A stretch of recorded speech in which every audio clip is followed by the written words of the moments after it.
Hello. I did my figure drawing for the day. I think the fun fact I put up might be the same as one I already put up, but I didn't put it up consciously with that thought. So I don't know. All right.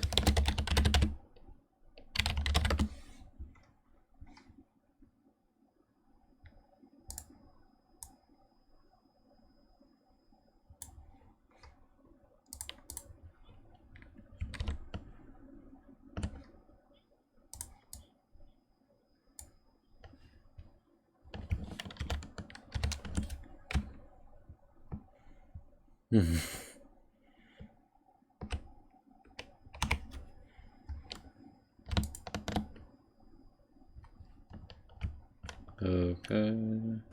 We merge the copy. We move.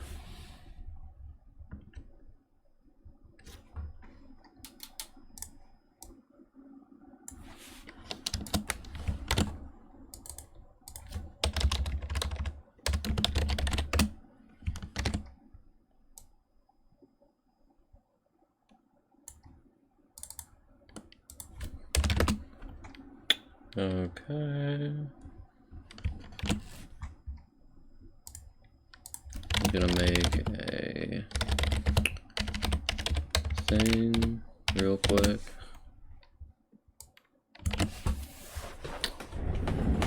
Okay.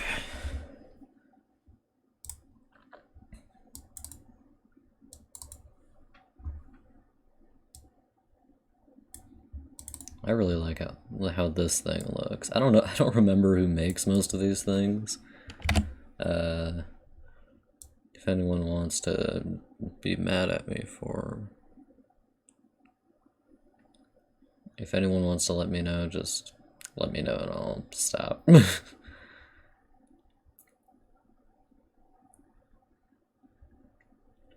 Oh, I really love how this thing looks. I do actually know who made this one, Jordan Grimmer. What a guy.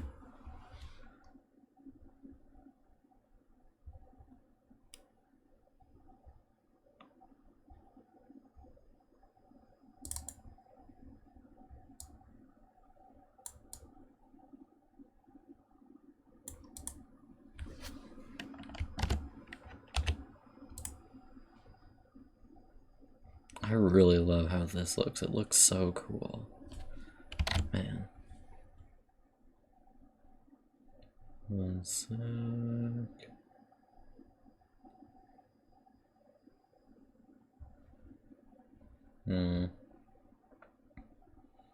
Trying to find the right ones. Doesn't show up on screen, but I have it like up on. That's what I'm hovering over.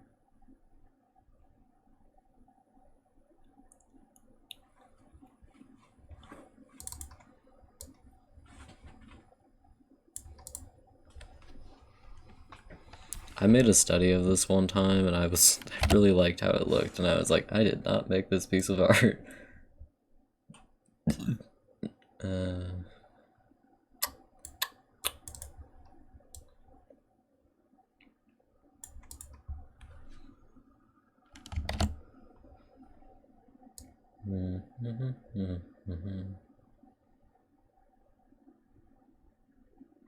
I'm watching ContraPoint's cringe video. I find it funny that she just titles her videos like 1 or 2 words.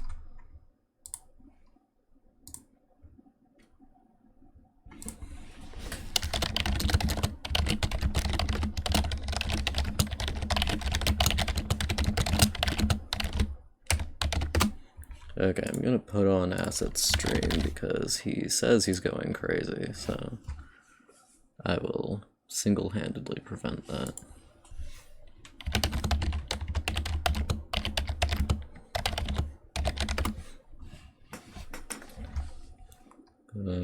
I'll put him on a different screen so that I can still watch the ContraPoints video. Oh,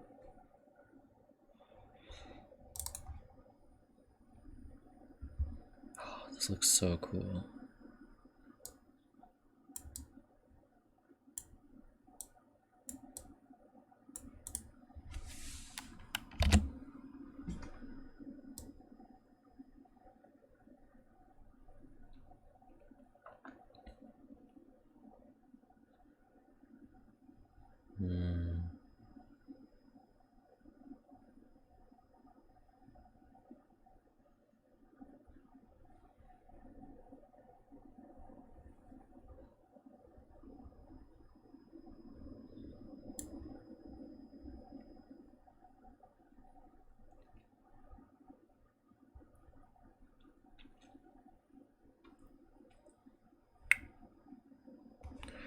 Wait. ContraPoints just brought up H Bomber Guy and was like, and what I think changed YouTube from Gamergate to not being hell was my boy H Bomber Guy fixing it, and I was like, no, I've actually watched those videos. Surely that can't be the case. I know Mr. Bomber Guy, I feel like. Well, I've been watching his videos for some time, which is different than knowing someone, certainly, but also, like, it is a relationship of some kind, like, I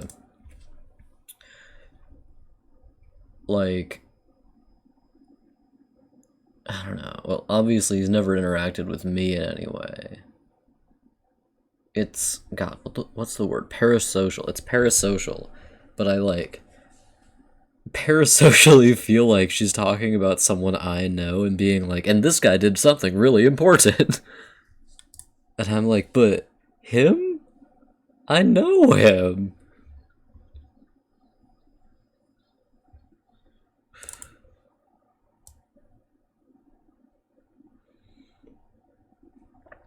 Oh, that video was taken down, the one she's quoting.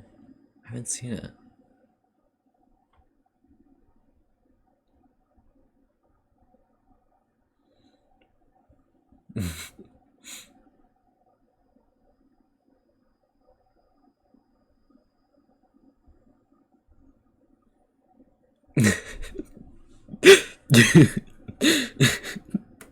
God, H. Bobber guys' videos are so funny.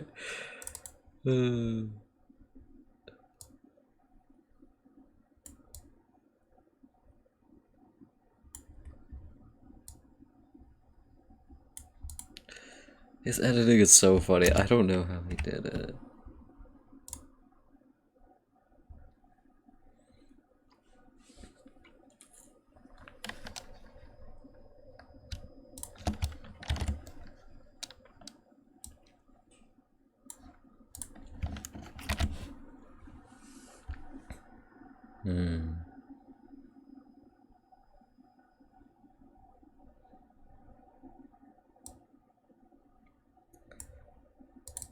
I really like this. This is a picture I took.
Okay.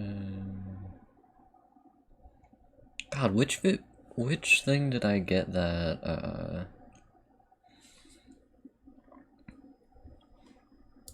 the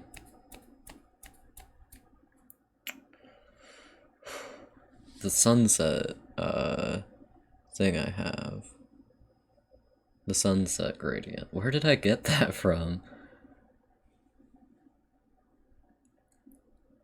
I truly don't know. I baffle even myself at times. This is another picture I took. I was on the top of Mount Evans. I know, very impressive. I drove to the top with my grandmother, and we talked about how my mom is terrified of driving on the sides of cliffs, and her dad was also terrified of the same thing. That was fun. Naturally, I did not drive, as I am a baby boy.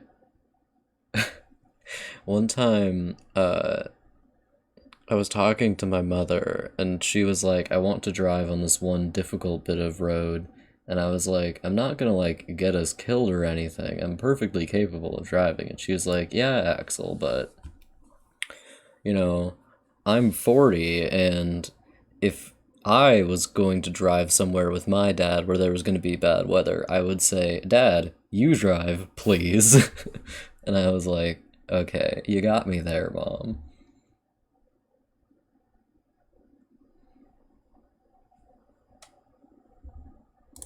I'm gonna bring up the classic. Really nice clouds in this one.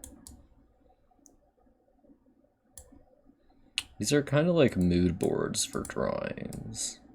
Especially because I tend to look at them like every 10 hours while I'm drawing.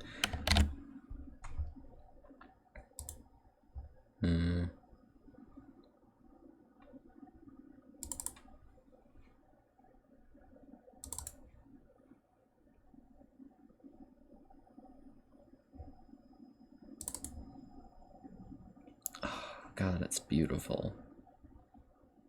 This looks a lot like that one drawing I made of the glow deer.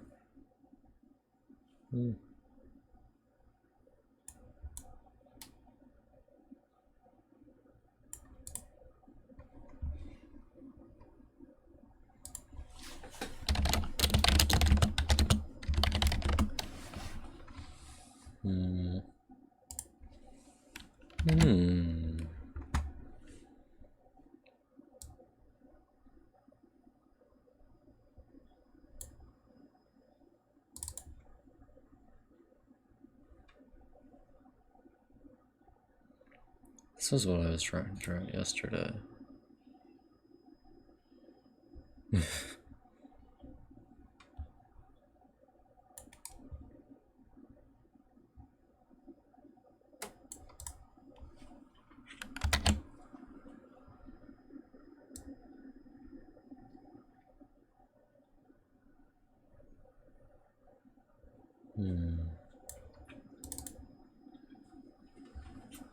Oh, it's so pretty. It's really funny, this tangent here. You can tell that's not a drawing because of that.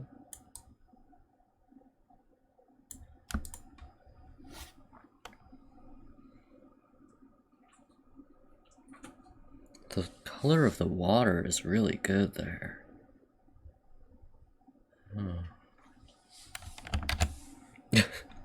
At least he tries to stop these people before things get out of hand. Oh, honey. Doth not a lowell cow bleed? Oh.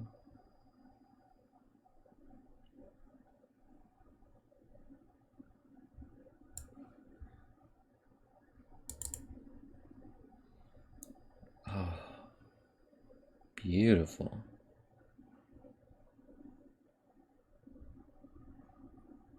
It's the same aspect ratio as my thing, too. That's interesting.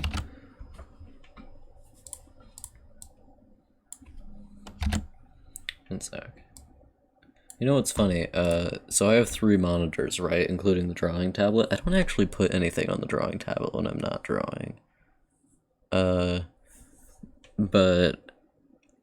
so one of them is very old. It's probably like 8 years old or something like that. It might be a bit younger. I don't actually know. One of them is new, and the other one is the drawing tablet, which is also new. And the new not drawing tablet one is very wide. And when I open up my like the monitor arrangements you can do to make sure that they all match up, my old monitor looks like absolutely tiny compared to the other ones, even though it's like about as tall as the other two and like roughly as big as the drawing tablet, but like obviously less wide than the wide monitor. It looks like really tiny, so it's hard to arrange on the thing. Like I can't actually move my mouse between them because like the computer just thinks that the old monitor is like physically much smaller than it actually is, which is odd. I mean, I don't know why. It's because the number of pixels on the screen is much lower in the case of the old monitor, but like I don't know why it can't accept anything else. Okay.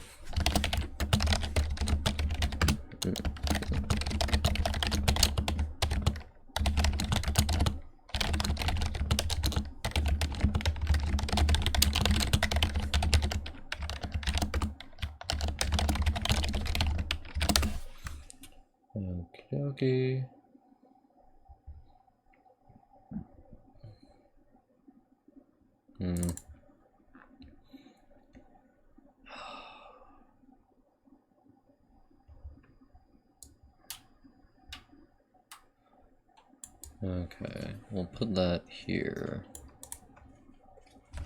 1 second, I'm gonna squeeze that over a bit. And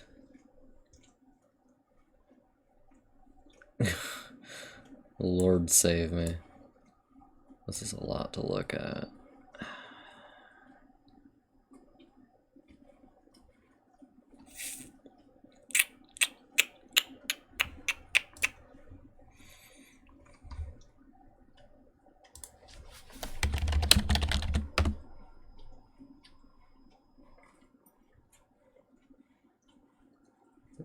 Acid's best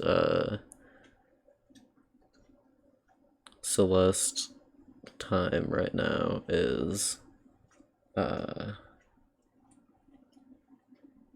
109, which is, it seems really good to me, but I don't think he likes it much.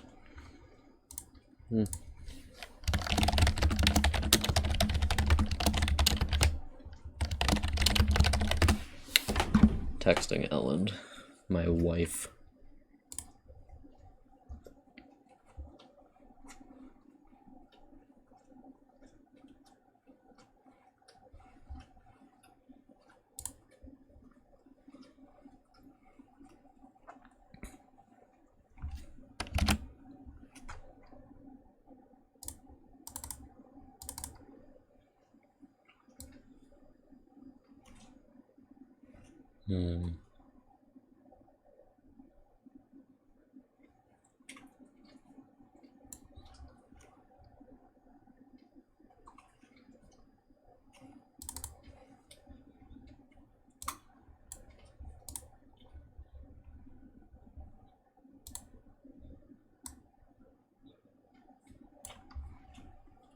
Okay.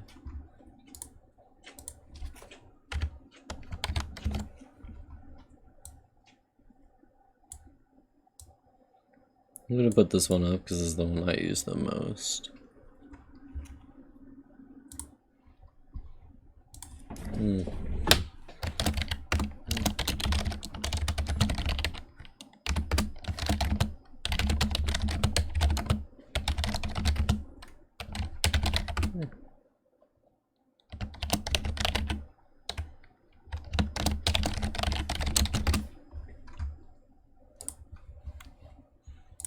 Okay.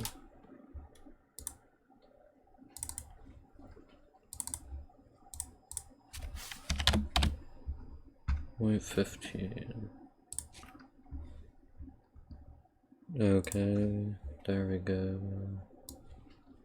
And we put it up. And I do that. I do not do that.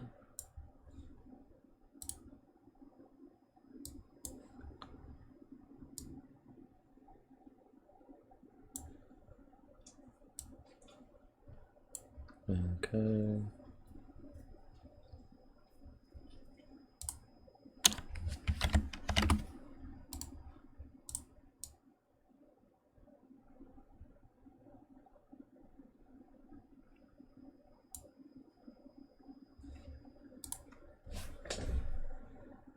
Okay.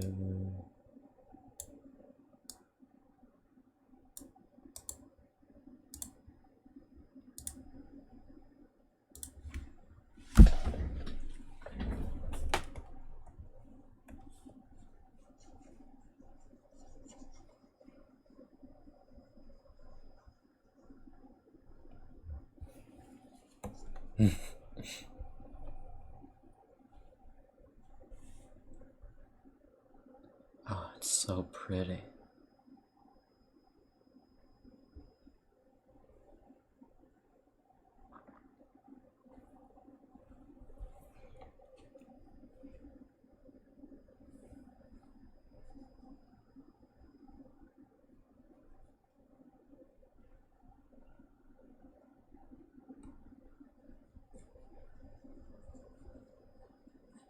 Hmm.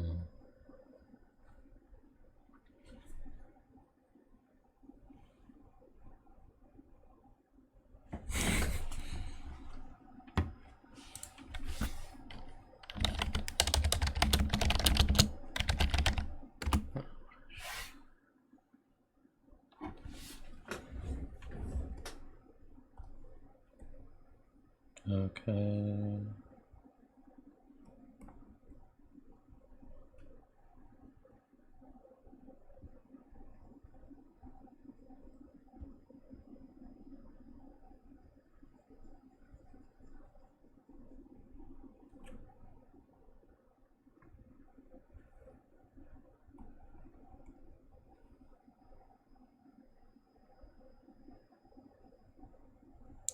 Okay.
Okay, two.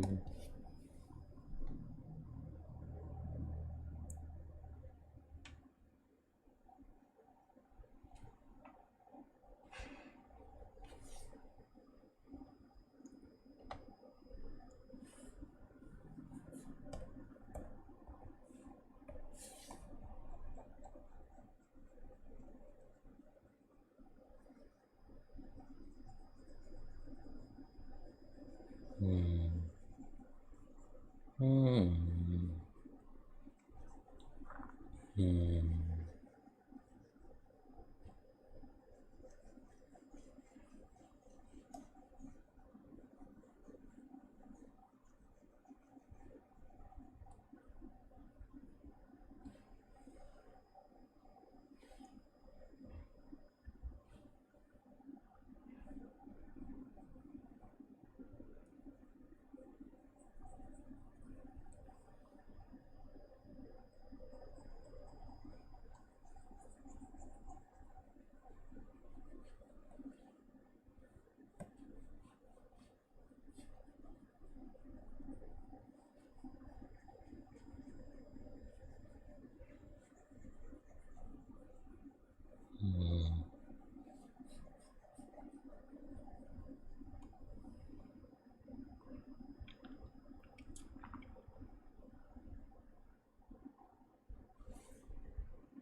Okay.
Okay.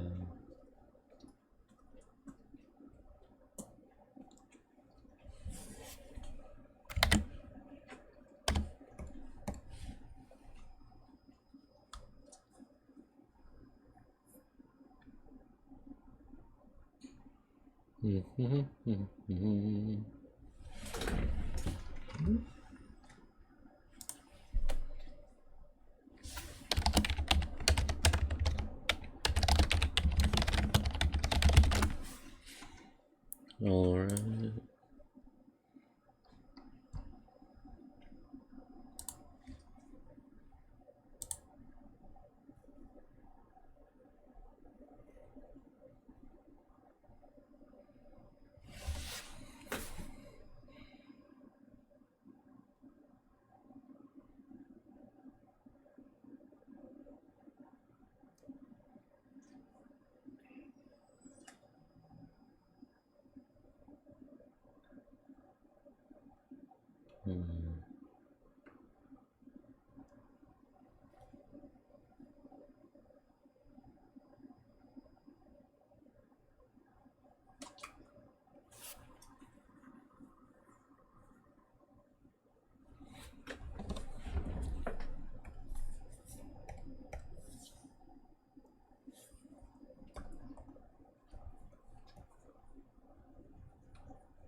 I forgot to put the things in. 1 second.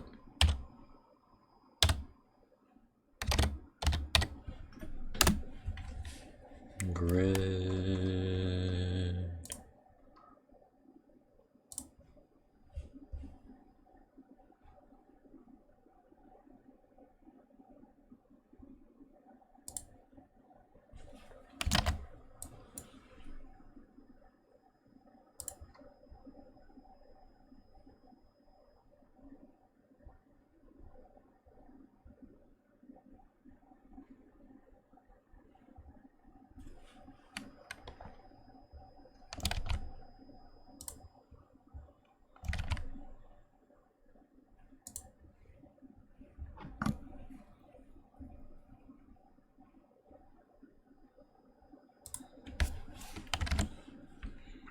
To grid.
Hmm.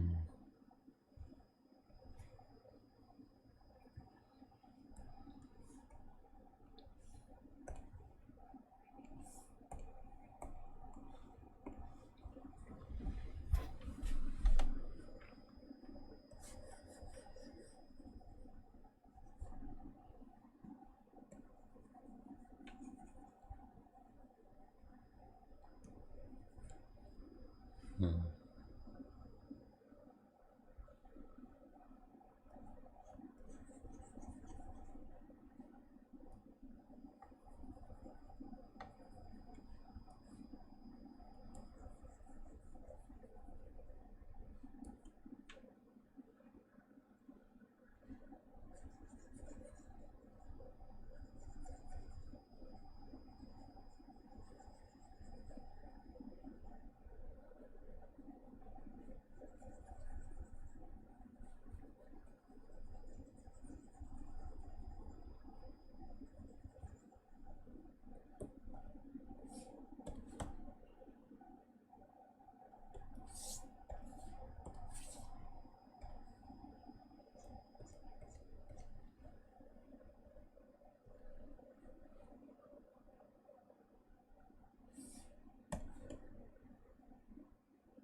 Hmm.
Hmm.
All right.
Okay.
Okay.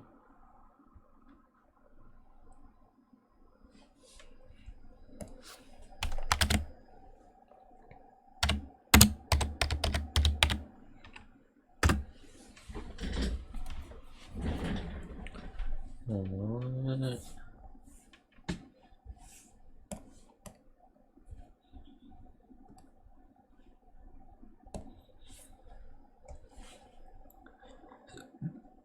Excuse me.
Hmm.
How long have I not talked for? I'm gonna put envy on now.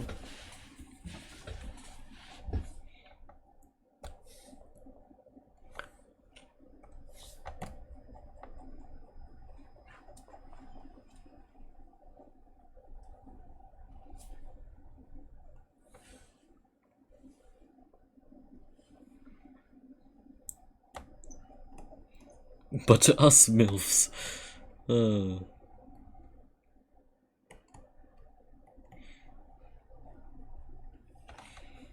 Hello, operator.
Jamila Jamil is an English actress who is just perfect. I think that's what she said.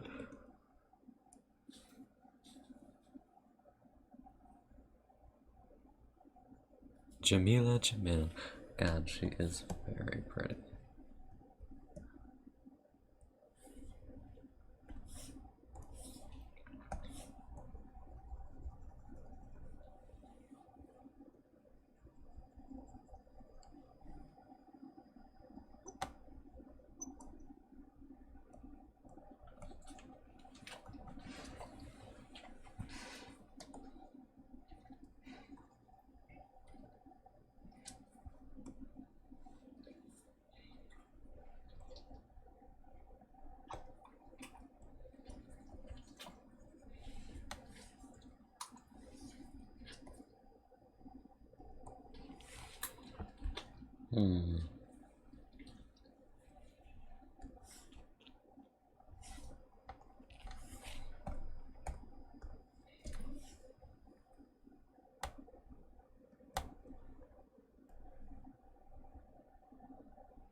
Hmm.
Hmm.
Hmm.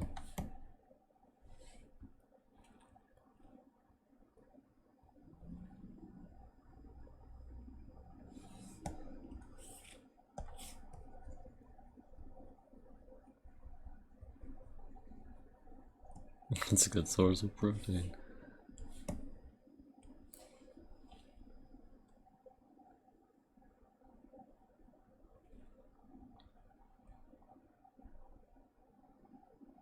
Hmm.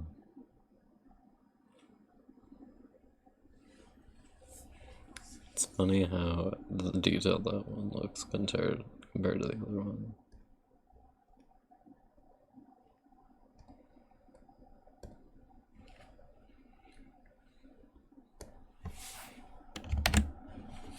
Oh, she's so pretty. Natalie, I mean.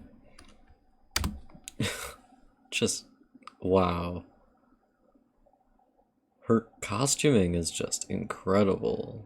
And, like, I don't know how she does these shots sometimes. They're mesmerizing.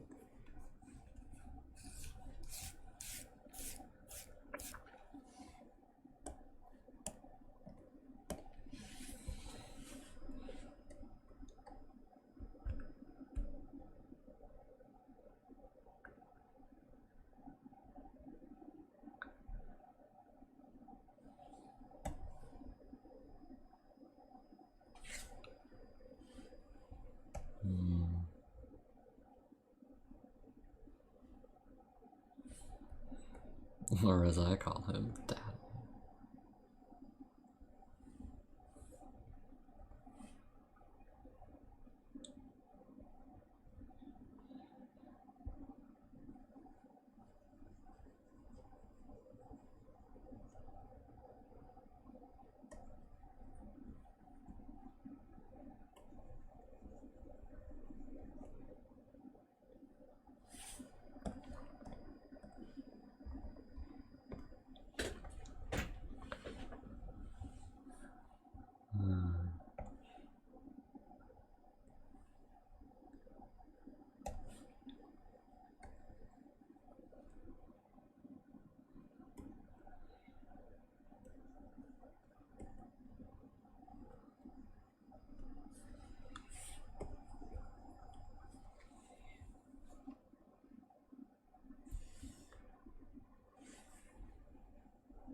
She looks a lot like a woman who lived in my house for a couple years, our basement hippie.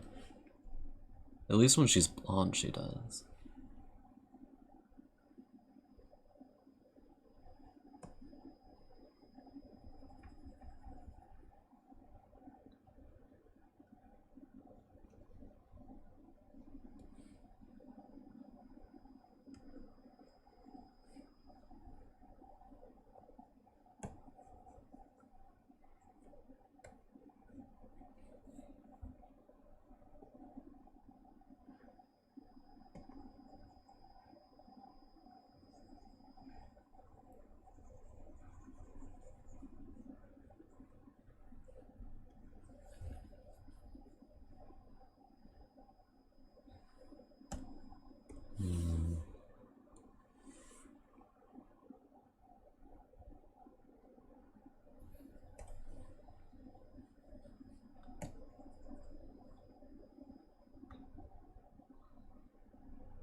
Hmm.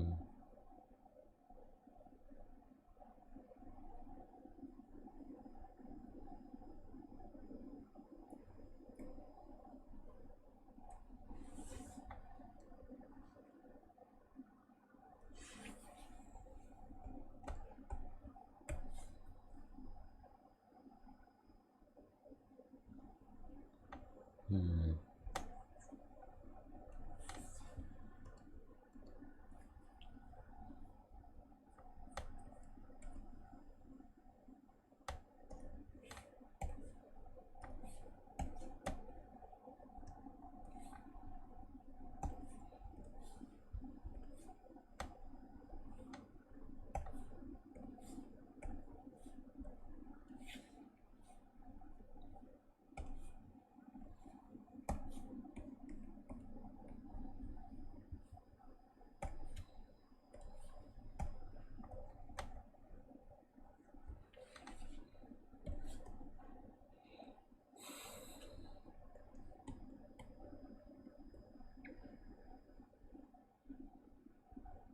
Hmm.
Hmm.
Hmm.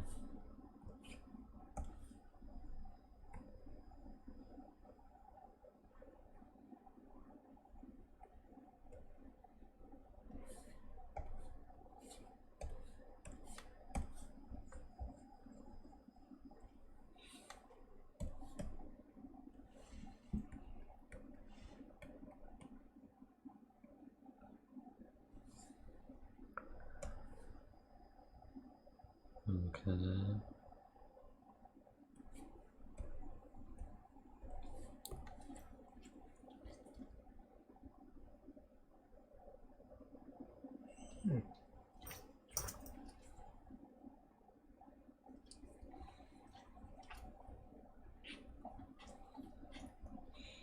Hmm.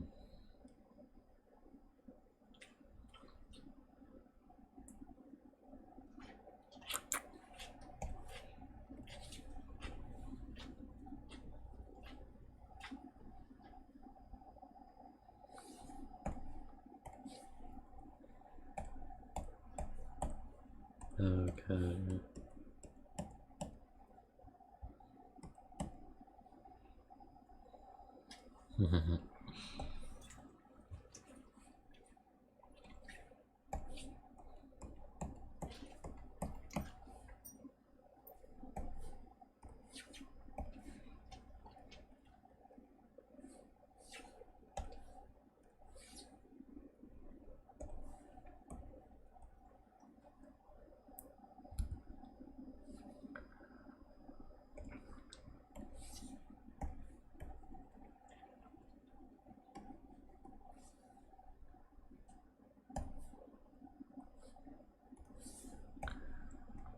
Okay.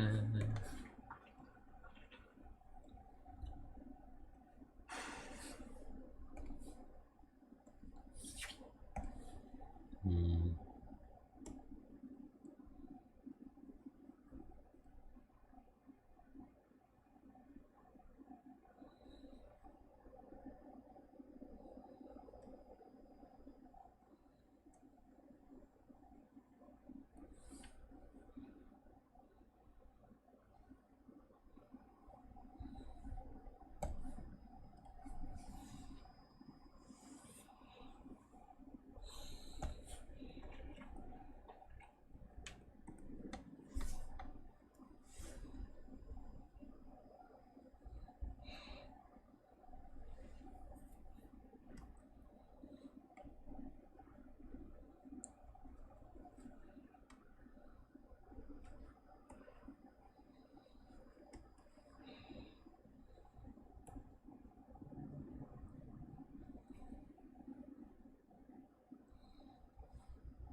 Hmm.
She's doing media analysis of SpongeBob now, which I really appreciate.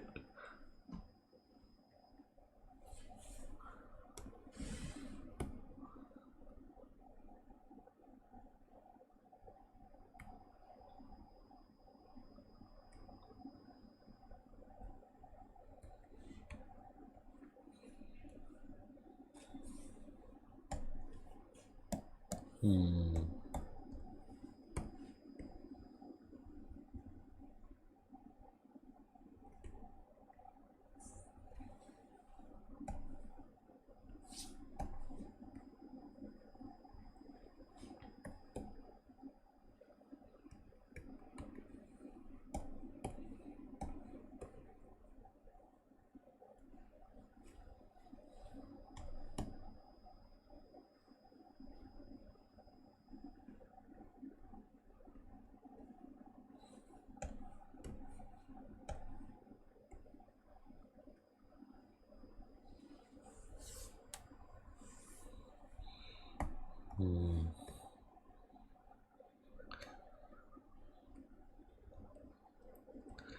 Oh, this is really interesting now. I don't know what about her videos. It's just really wow.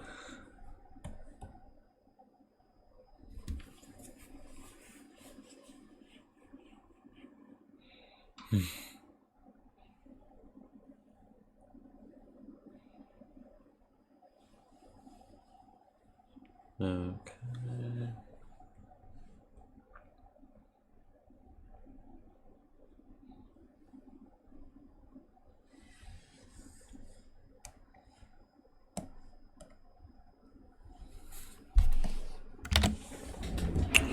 Four deets.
Hmm.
Hmm.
Hmm.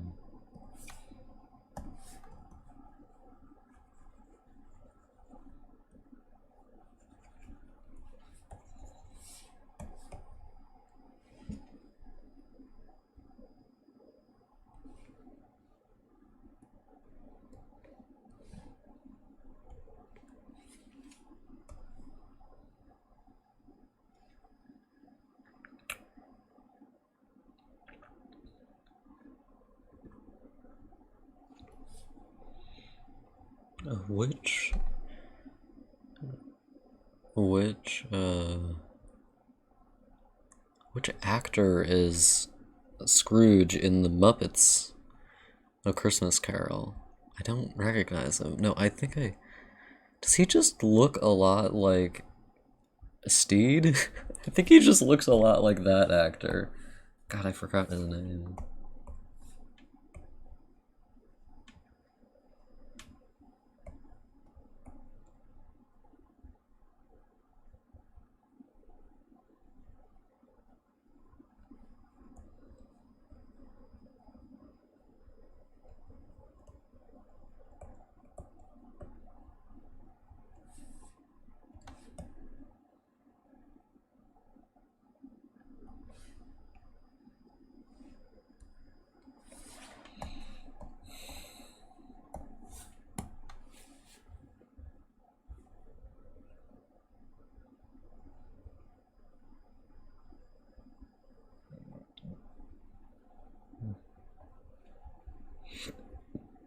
Hmm.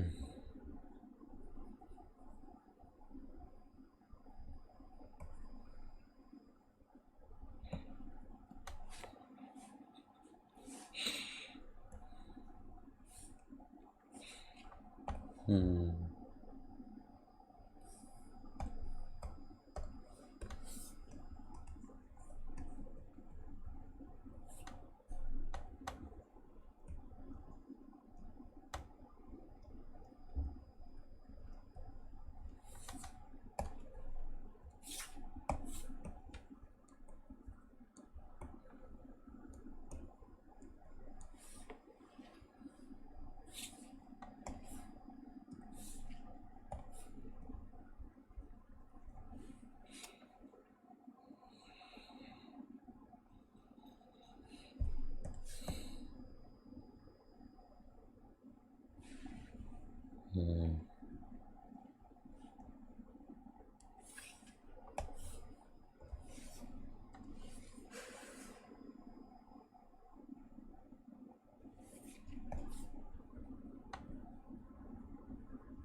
Hmm.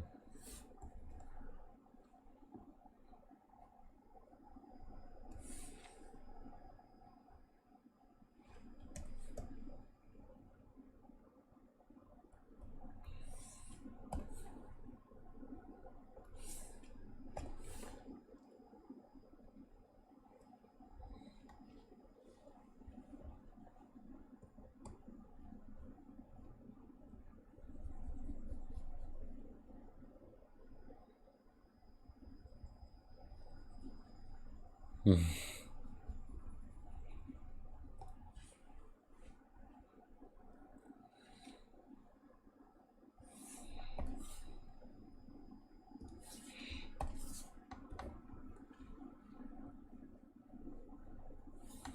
Snow White in the middle, the Wicked build.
Gas cape.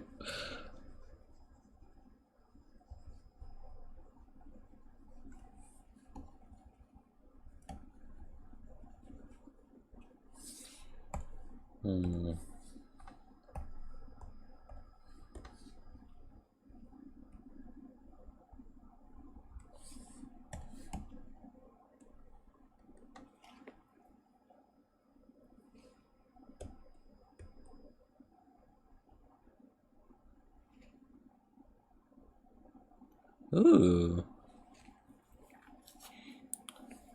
Yeah, that's great. You could get sub hours soon. Alright, I hope you have a good night, and I hope you don't die at school tomorrow. Wait. Before you leave, which of these do you like the most?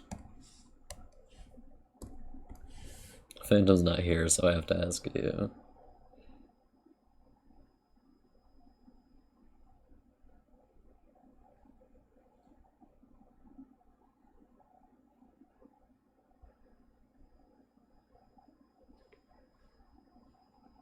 Alright, cool.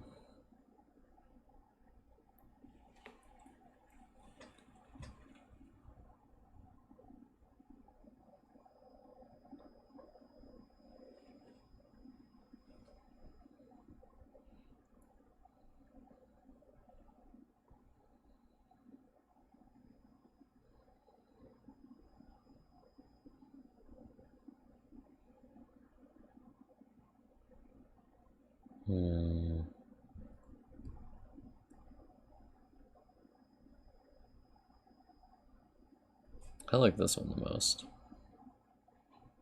This one's so flat compared to all the rest.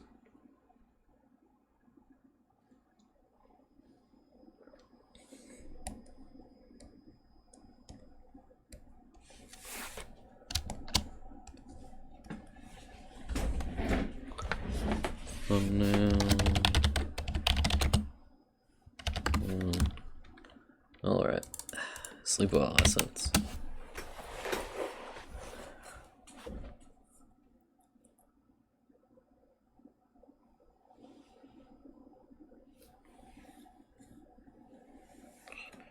Alright, I'm going to...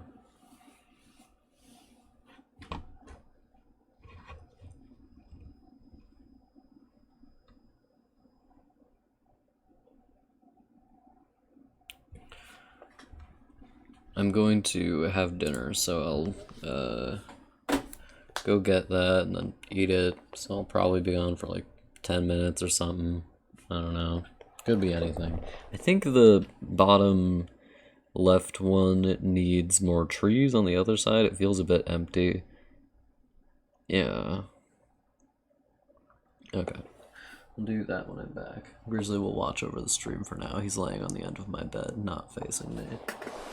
Hey Grizzly, what are you doing? Do you want to go outside? Yeah? Do you want to go outside?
Well, well, well, if it isn't Phantom while I was going to get food.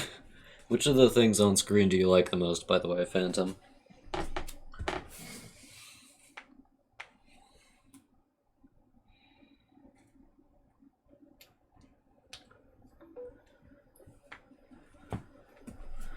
Top right. Shit. It's 2 in a row. Maybe I'll make both of them.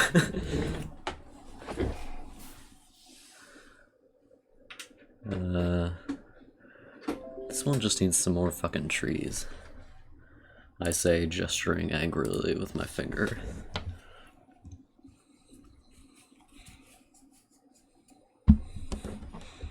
On guard, bitch. You know what one of the things I like about,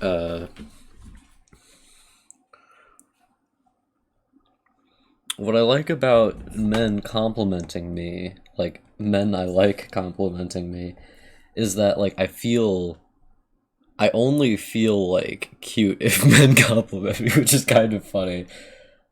Like, if no one says you're cute, Axel, I'm like, well, usually it doesn't fucking matter to me. But, like, feeling cute is a very special feeling, I guess.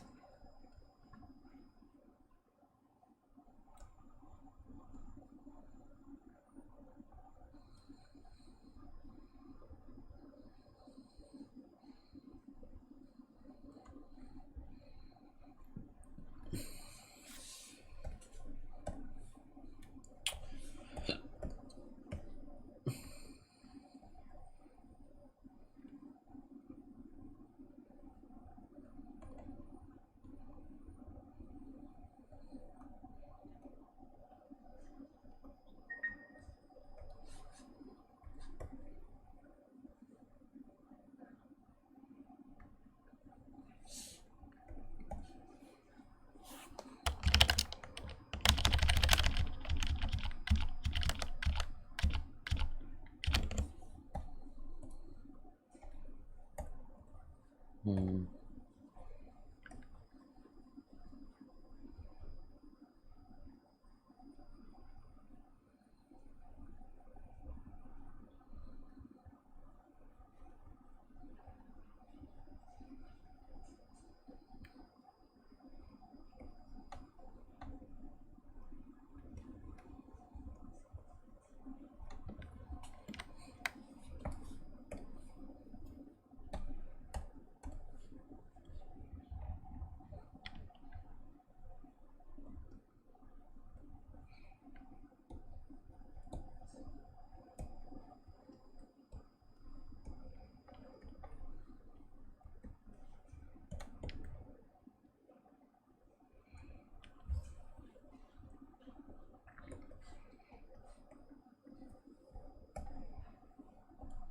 Hmm.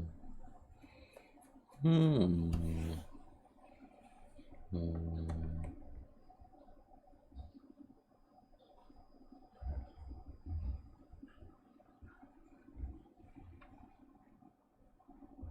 God, this one looks so messy compared to the rest of these.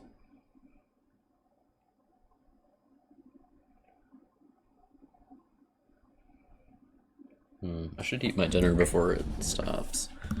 Alright, I'm going to mute myself so that you don't have to hear me eat.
I'm back. Phantom, how would you react if I called you cute? Would you, like, instantly die? Sorry, I was making myself a protein shake, like a man. It's definitely not chocolate banana flavored because, as we all know, men do not taste flavors. Instead, all we can taste is, protein and beef, which are the same taste. And if you can't taste that, you shouldn't be tasting it at all. You would smile for a long time and then be like, ah!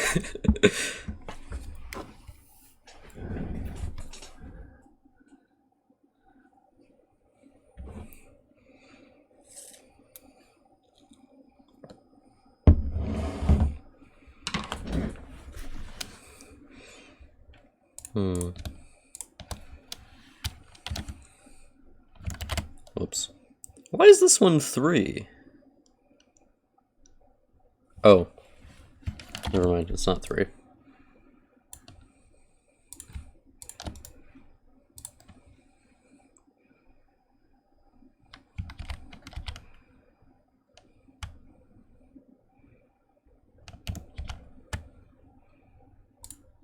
Sorry, I'm just gonna...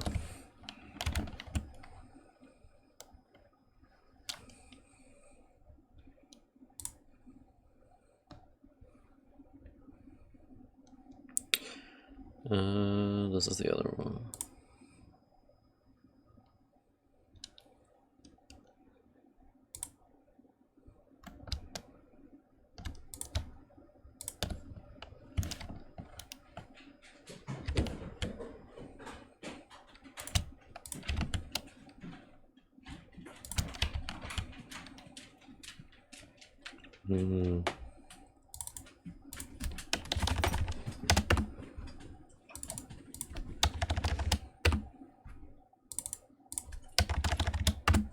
There we go.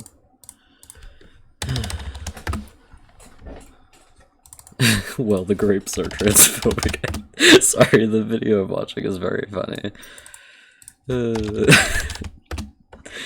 Oh man.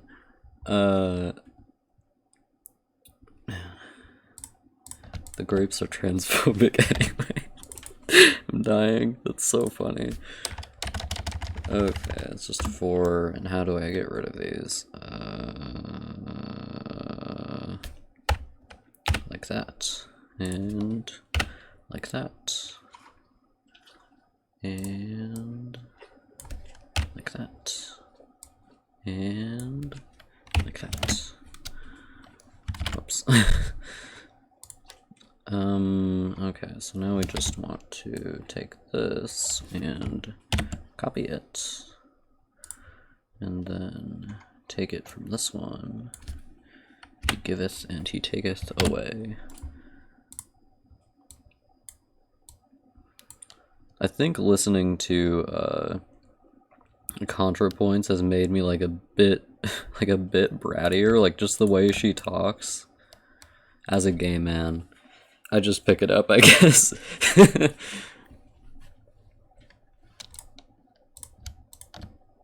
1 second, I need to do that, and which is funny because usually I'm not that fruity, but you know, we all have to be something now, don't we?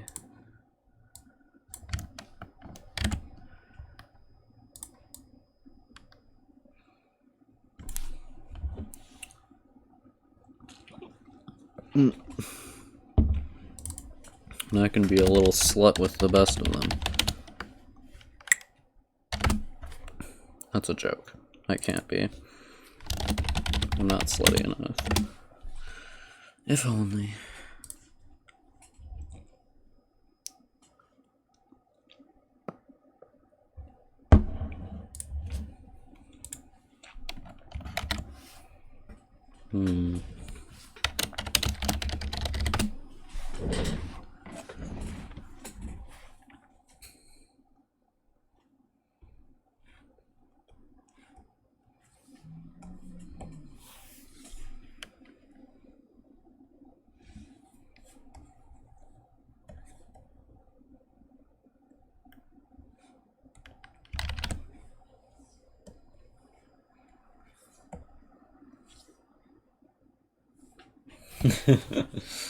uh.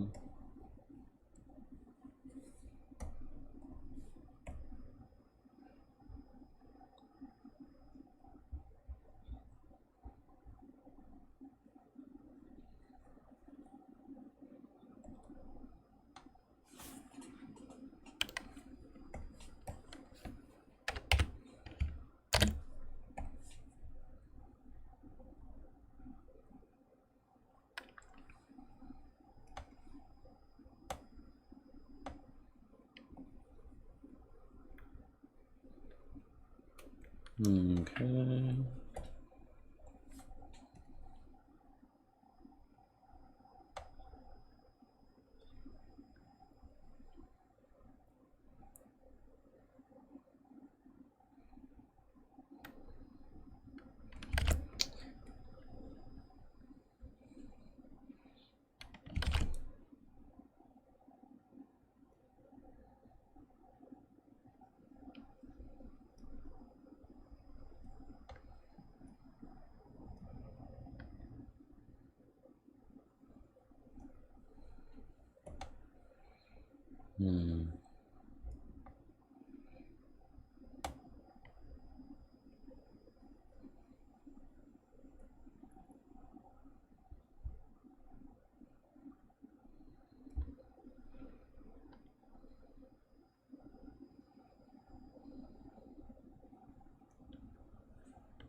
God, you know what I do genuinely hate, and it doesn't matter that I hate it, but I do really hate it when when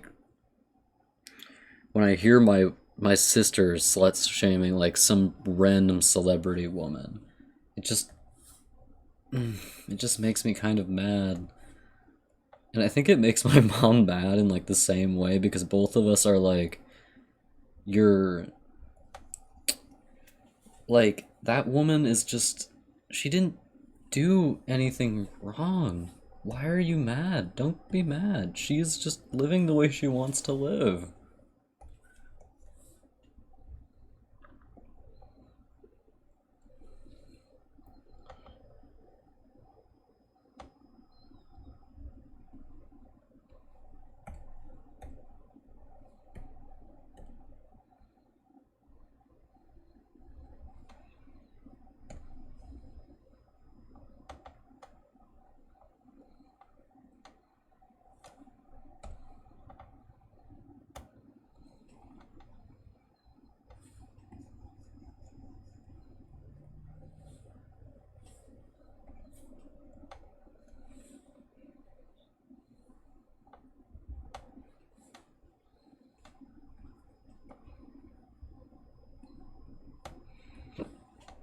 Hmm.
Hmm. What is a Disney villain if not an opulent homosexual seen through the eyes of the envious? It just love that so much.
An innocent MILF was killed that day.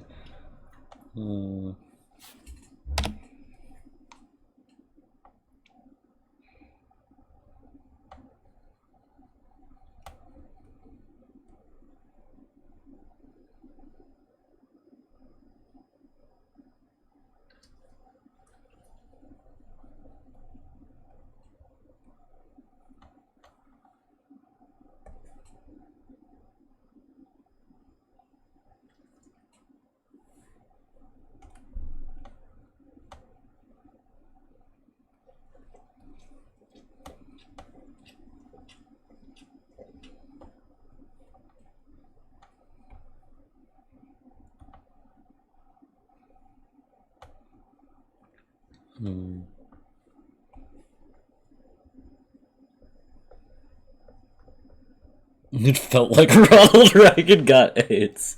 Oh god.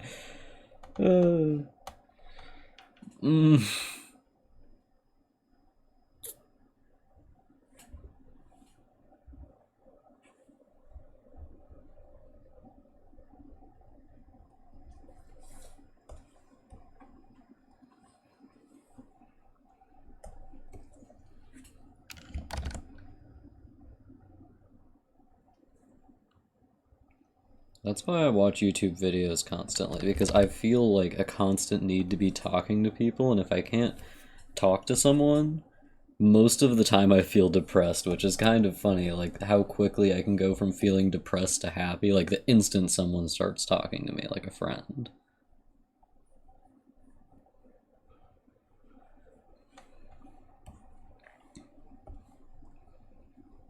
As soon as I can be talking to someone, like often with my voice in particular for some reason, like once that starts, I feel just fine, like instantly, which is crazy.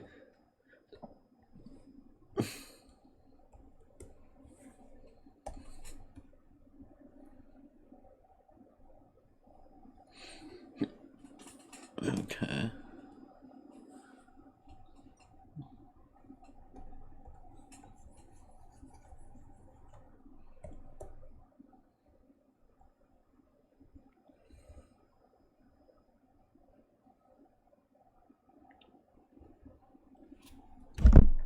Hmm.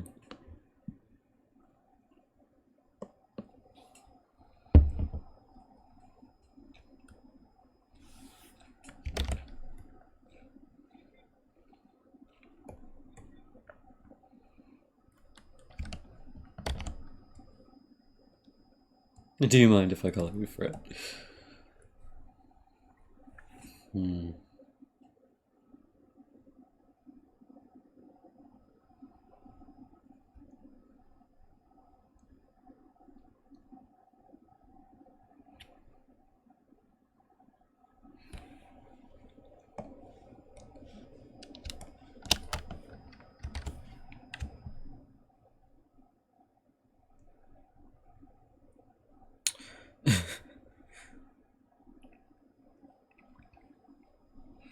He probably slept with a prostitute once and got syphilis and died.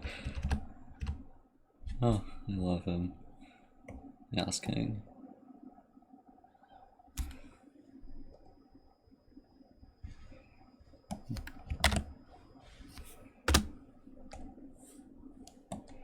You're killing it, bro.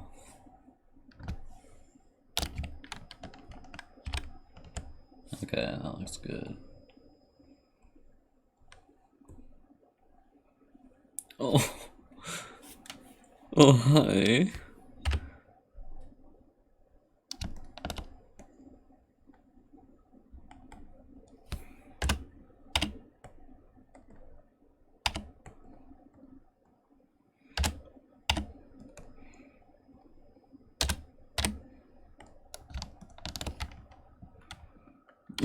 Versus the Chad Fonder. Oh. Mm.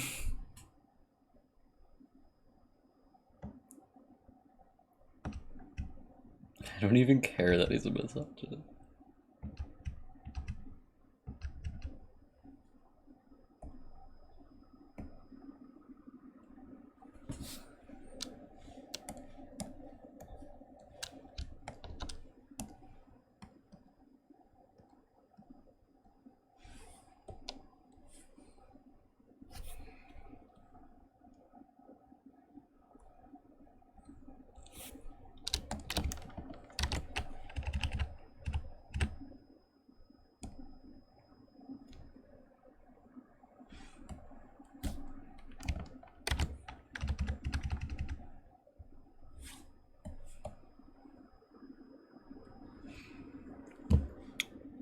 Honey.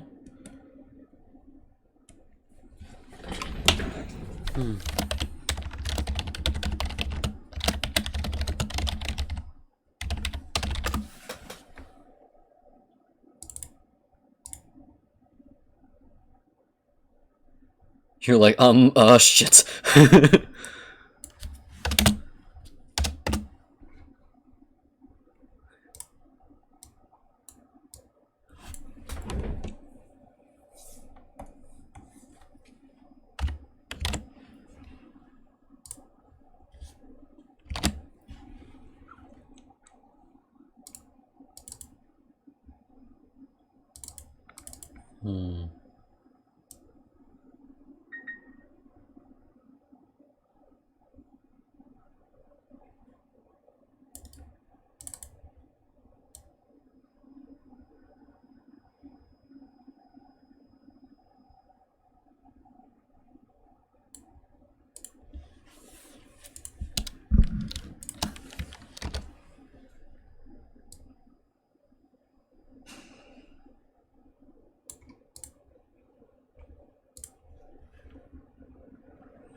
Hmm.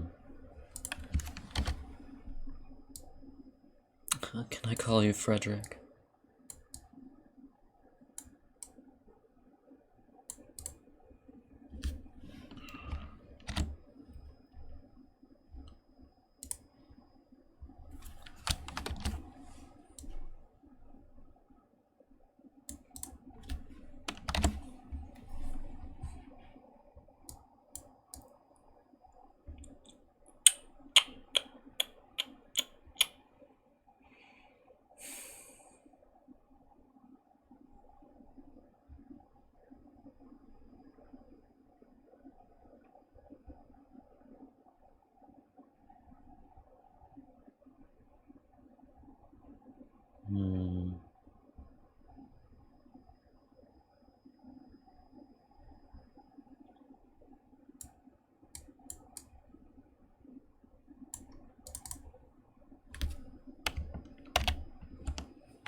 Okay, I've managed to create a wolf reference for myself. I just combined two pictures.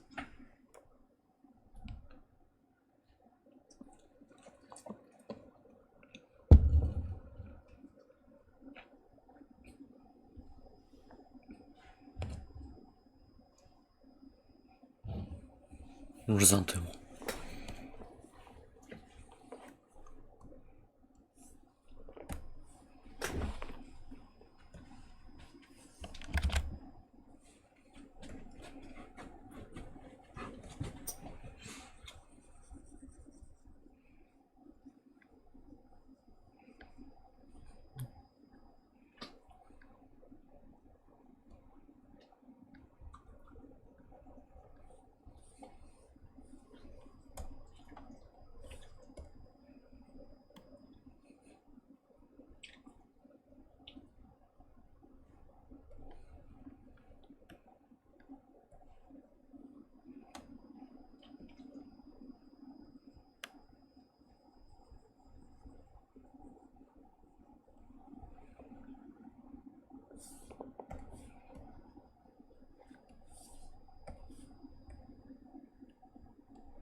Hmm.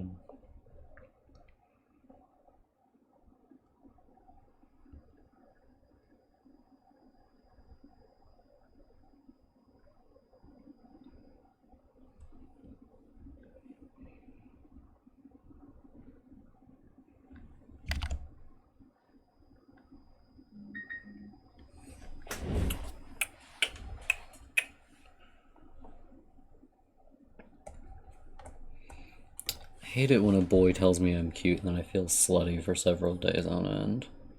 It's really annoying.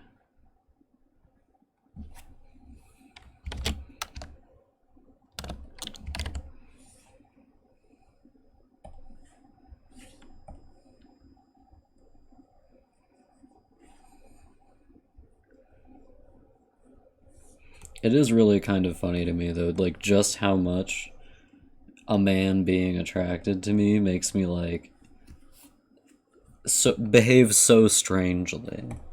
Can you imagine what it would be like if a man, like in real life, the way I say a man, I'm like talking about a foreign race and not me, myself, and I here.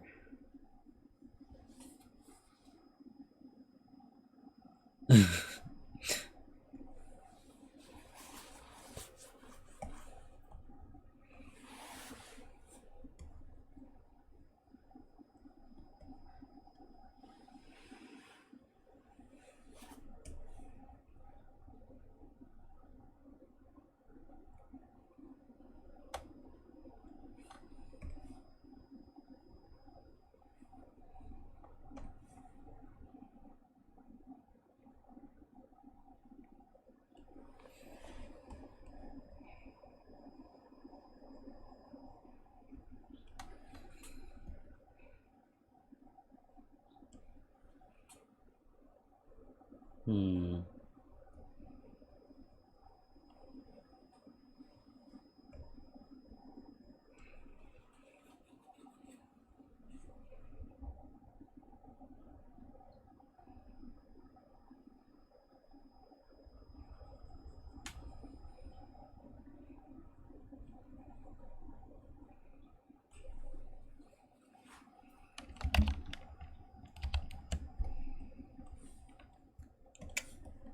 Be an absolute. I'd be awful if a man in real life liked me. Can you imagine? Can you imagine a worse fate? I hope it happens.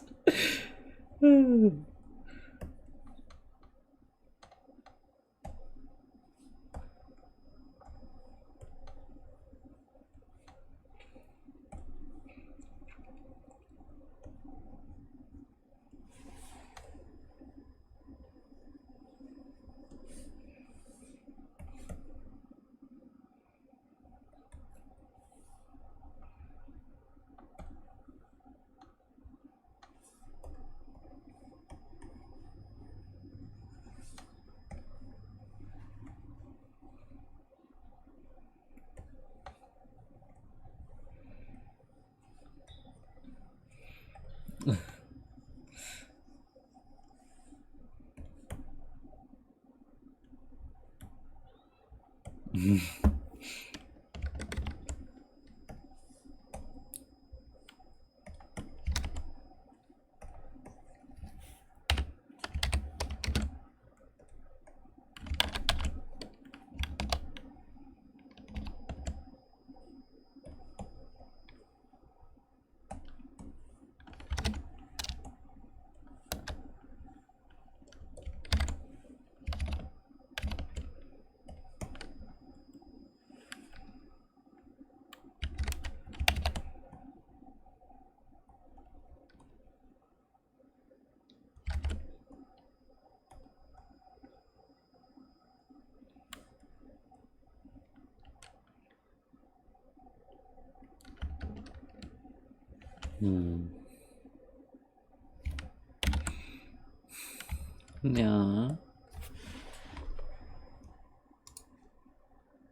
Okay, no.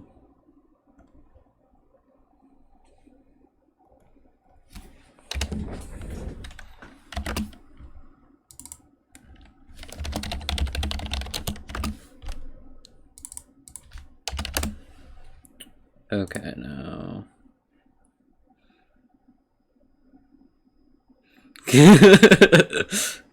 You're like, oh, I wish a man. Shit, I might die.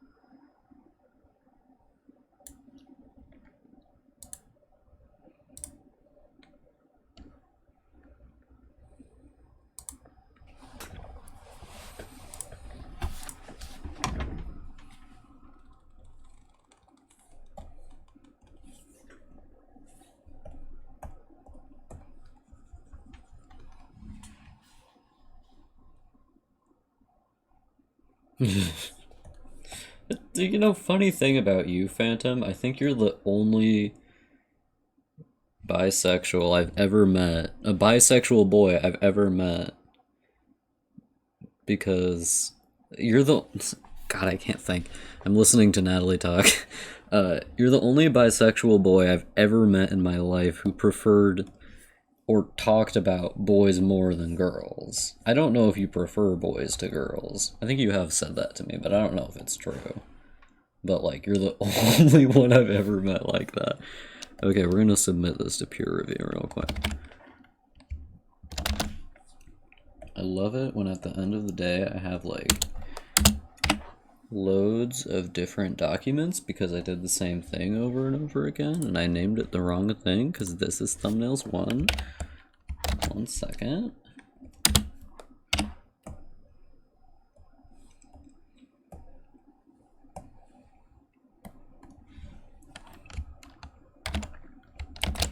Bum, bum. 2. There we go. Shut up. Bye-bye. Phantom, you are truly one of the most singularly, like, I don't know, supportive human beings I've had the pleasure of interacting with so much recently.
Hmm.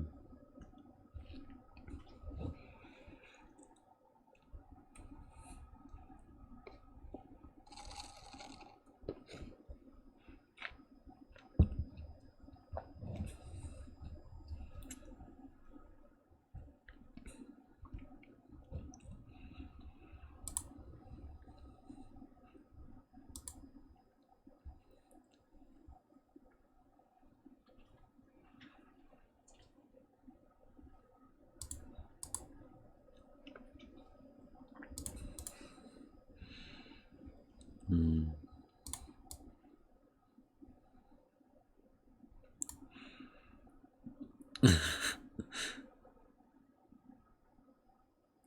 Natalie, darling, she's really up to something.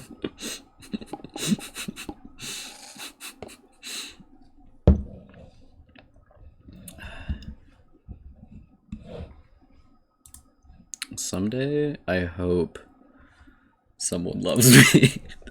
That's a dumb thing to say. Someone already loves me. At least one person, other than my mother and my sister, I guess. My sister probably loves me.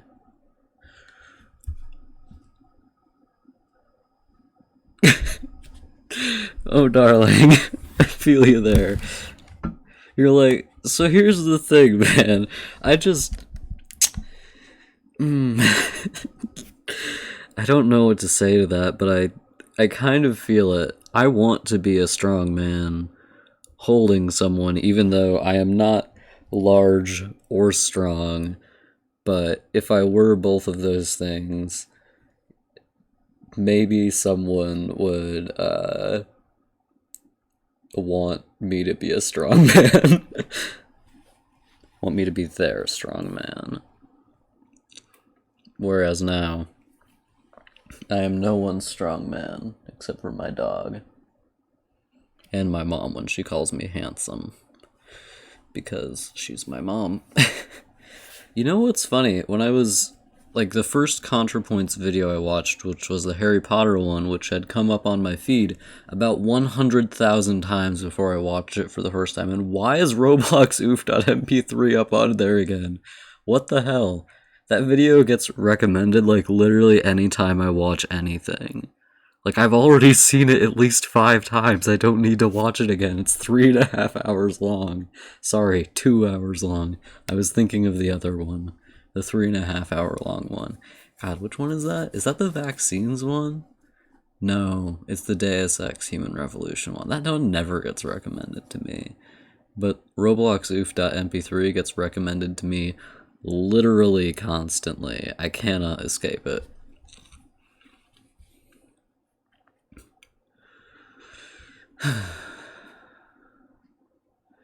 Yeah. Oh, to be gay in the 21st century. Better than being gay at all other times, but still not the best thing in the world. I love getting told to go to hell by random guys I was being flirty with. Why do other people get to be flirty and I just have to be like, haha, I don't like anyone actually.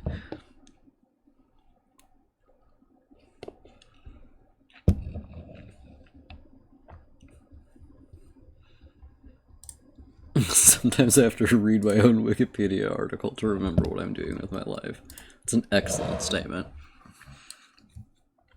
Anyway, I'm gonna put on Journey so that we can do that instead of this. Because I need to give my thing time to marinate. Wait, Phantom, first, look at the stream, turn away from the zombies and look at the stream. Which of these 4 do you like the best? Like, which appeals to you the most? In terms of, like, the placement of the wolf. I don't know why I did 2 different poses. I didn't need to do 2 different poses.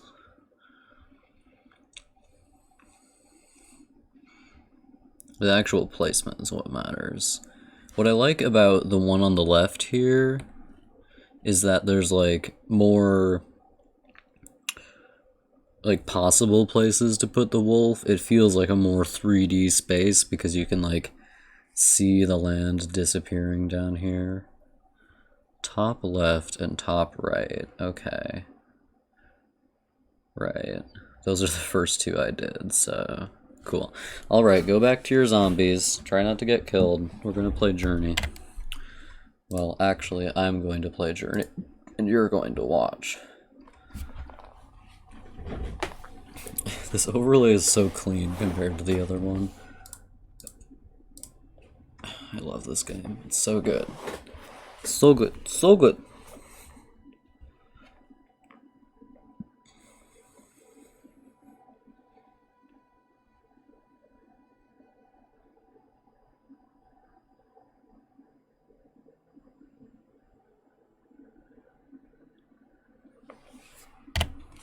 The music for this game is so quiet that the computer can't hear it.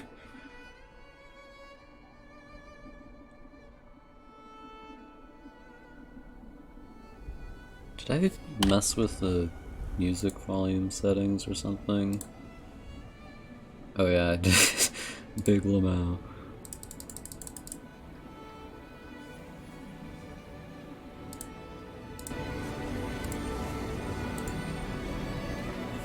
Okay, that sounds better.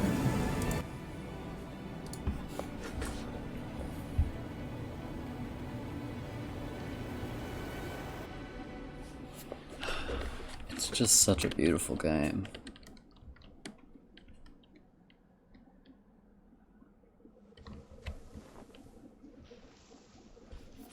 Usually when I start, I just go to chapter select so I can skip this, but I'm going to be patient.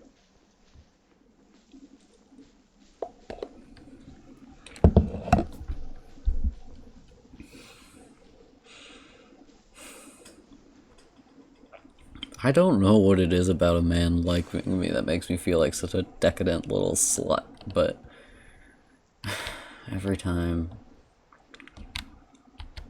a man likes me, I'm just like, I feel so fruity all of a sudden.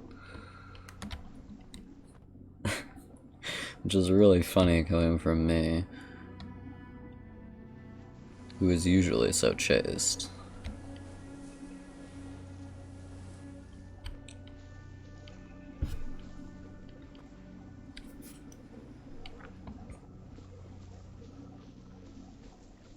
God, this game is beautiful. I'm actually looking at it on the stream window and not my normal window because the colors look better on the stream window. I think my main monitor here kind of has like, it kind of like de-contrast stuff. It makes it less saturated and lighter all around, which makes my art look much worse on it than on the tablet. So usually I just have to trust what the tablet tells me because it is the one that's made for colors, so.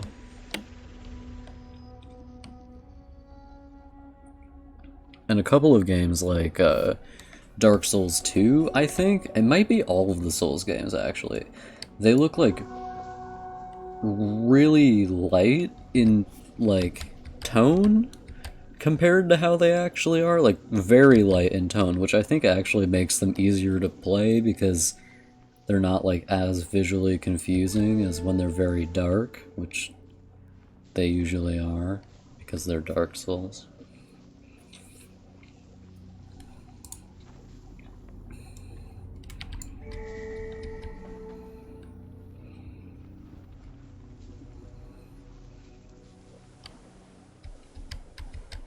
ContraPoints and I seem to agree on a lot of the, like, or at least we have a lot of, like, language in common, like, describing ourselves in a, like, disparaging way that's, like, not the normal kind of disparaging.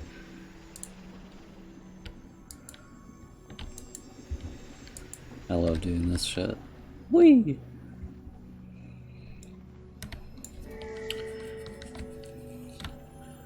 Like, calling myself a decadent little slut.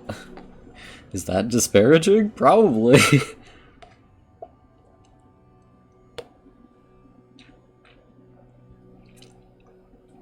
It does feel nice, though, to be the one saying it,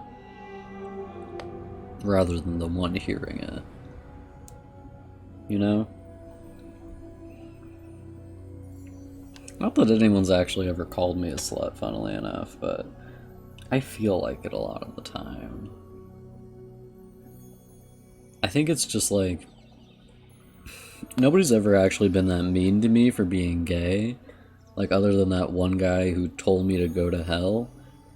Like, most of the time people don't care, or when I was young they'd ask me like weird questions sometimes, like, if you like boys, does that mean you're attracted to your own penis? And I'd be like, I don't think so. Yeah, no.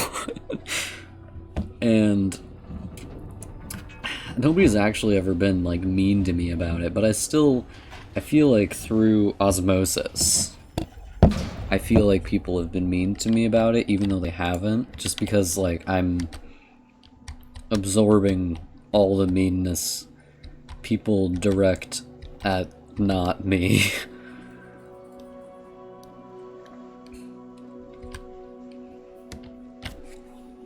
It's like cultural appropriation, but for different kinds of gay people.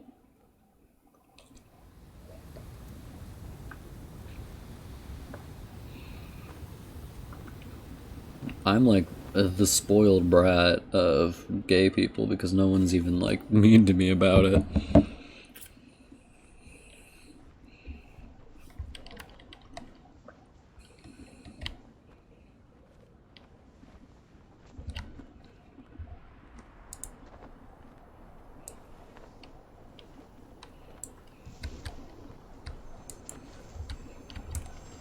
Wait, 1 second.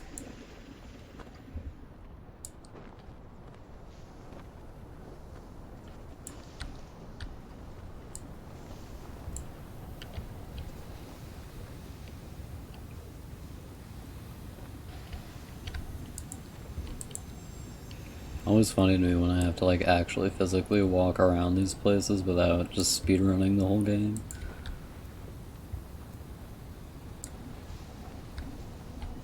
As if I don't know fully well how to skip the whole thing.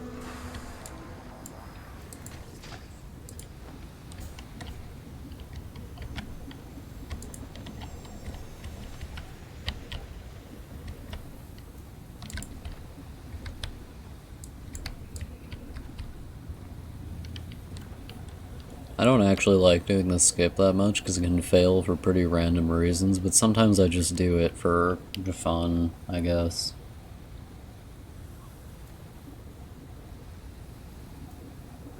Funny thing about me being gay, though, is that, like, most of my family would just ignore the fact that I was gay and still say homophobic things, but, like, not direct them at me. Like, even though they all absolutely knew. When I was in first grade, I kissed a boy on the cheek, and I told my grandma, and I was like, don't tell anyone, though, because, like, I said this to you in confidence, and she was like, okay, whatever. And then she told my dad, and my dad was like, you probably shouldn't do that. So, like, they all absolutely knew. I told my grandma. I didn't know that people would care. Bisexual? Yeah, there's probably slurs for you. It would probably come from a lot of people who would just, like, call you the same slurs as gay people and pretend. What is up with the audio mixing? I think I messed up the mic settings. I'll have to change that. They're a bit high right now. They would just call you the same slurs as gay people, but say that you're like a gay boy who can't get over like something. Just a gay boy in denial or something like that. That's how they describe you. They probably don't have a specific slur, because the thing that bigots are used to combating are, you know, gay men and lesbians and whatnot, not bisexuals.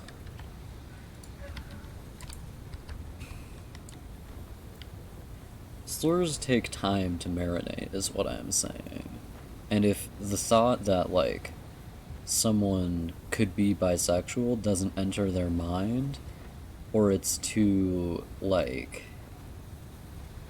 if it's not volatile enough, if they can say, well, a bisexual is just a straight person who wants attention, or a gay person who wants acceptance, they don't treat you as a threat because you're not, like,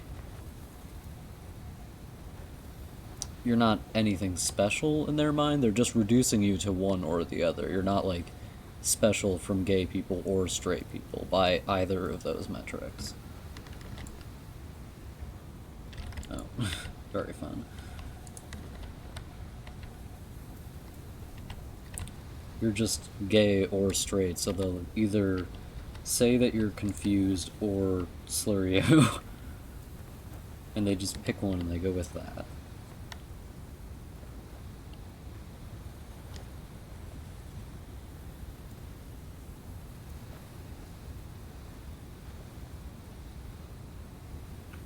Yeah, well, their idea of what to do with you is to say, is to define what you are outside of how you define what you are.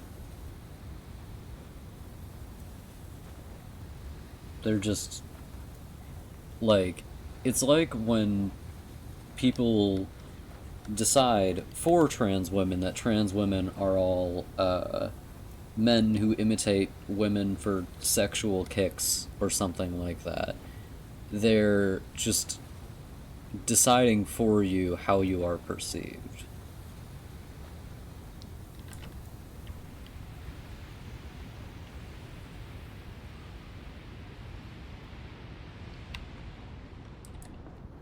This is what really annoys me about this skip, is that it only works like 1/10 of the time and I have no idea what makes it work. Sometimes I get it on the first try, like effortlessly. God, can you imagine if someone randomly joined the stream and they're like, oh, it's an art stream, and they come in and I'm playing Journey and talking about bigots?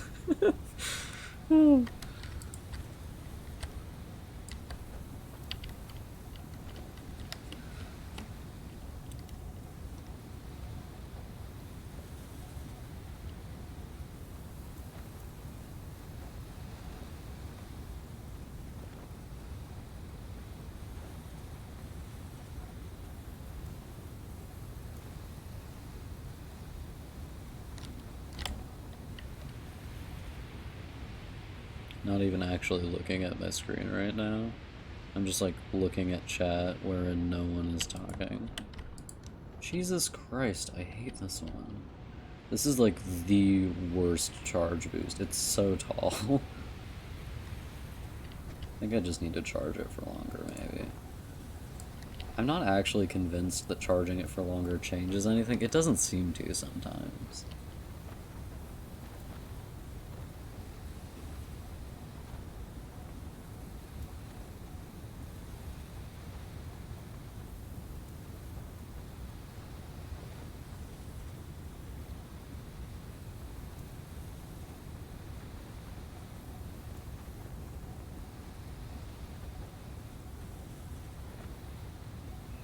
Also, I suspect that if, like, someone were trying to slur a bi person, they would just call you queer. Or at least they would used to have called you queer.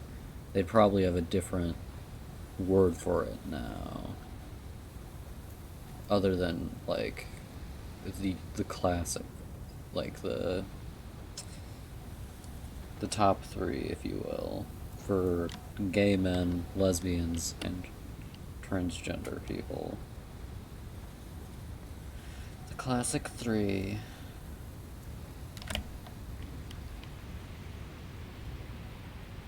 I don't know what the modern day general... Oh my god, really? Okay. I don't know what the modern day general phobia thing is. You could probably find it on 4chan pretty easily, though.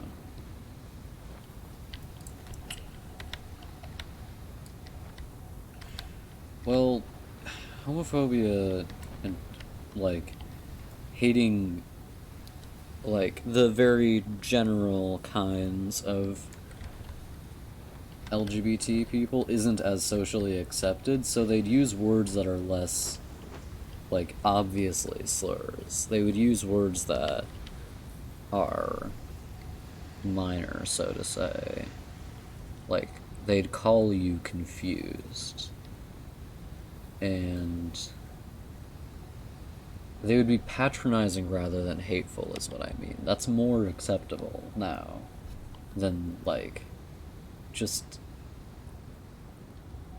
hating gay people like you're crazy. That's not acceptable socially anymore, I mean, or as acceptable as it used to be. One second. I can get into the next area by just running really fast in a straight line.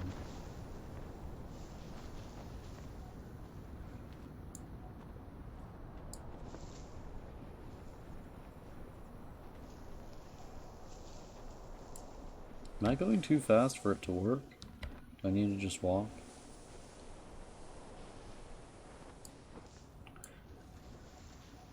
The game does have the right type of lighting for it. That's weird.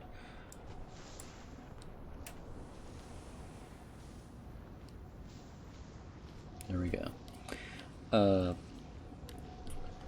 Yeah, well, we all know that blatant queerphobia, so to speak, is not as socially acceptable in most circles. So they're going to frame us differently.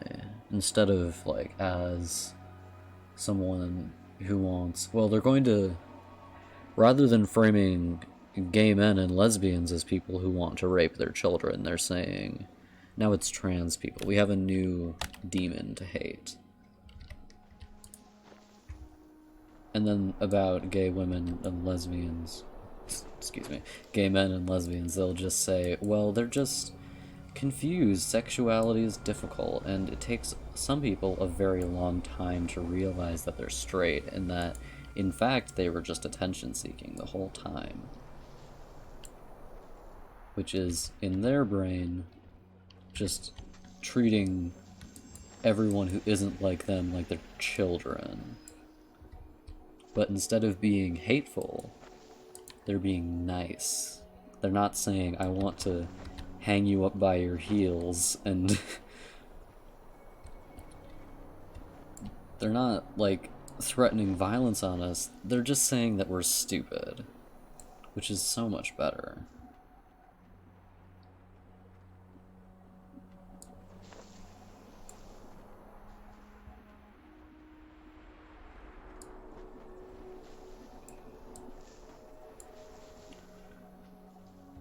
Yeah, they do. Some people, I think people within the queer community do view... Some people do view them as the same thing. Some people, like, get mad if you refer to yourself or someone as pan, because, like, they just don't think the word merits use. They don't think that people should use it because it doesn't mean anything to them. And it is a bit...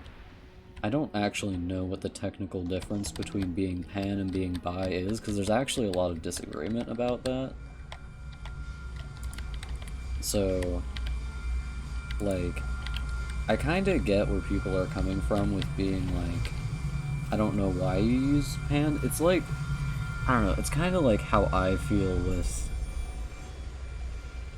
for instance, people who are non-binary and use they them pronouns exclusively, or he him pronouns exclusively, but still want or still refer to themselves as lesbians. I just don't know what the, like, reason you would want that is. Like, does the word just appeal to you a lot? Because the experience, I don't think, is the same. I think it's a different experience. Like, I'm not a lesbian, so I don't know. But I don't know why you would want to use the different words, but I'm not, like, mad that people are using them. It doesn't, like get under my skin that people are using different words for their sexuality or that I don't understand it.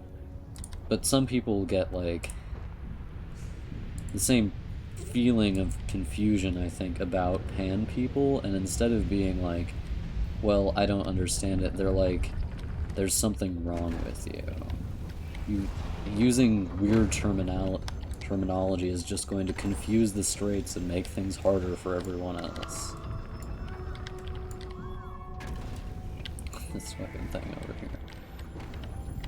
I don't actually know what the technical difference between being pan and bi is, though. I don't know if there's an agreed upon definition, because I see people using it differently. What I think it might be is, bi people like people of all genders, but unequally, maybe. And pan people like people of all genders equally. Like, there isn't a preference for them based on gender. Whereas bi people do have preferences. It's not like a difference between whether or not you like trans people. At least I don't think it is. I would hope it isn't. I don't... God, it bothers me when people use, like, super straight for I don't like trans women. Like, you can just say you don't like trans women. You don't have to, like, create a special little club of straights where trans people are, like, beneath you, because they're not, honey.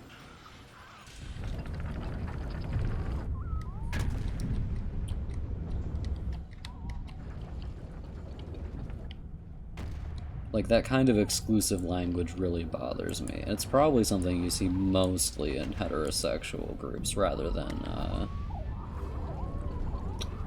queer groups, though a lot of queer groups are similar, I guess.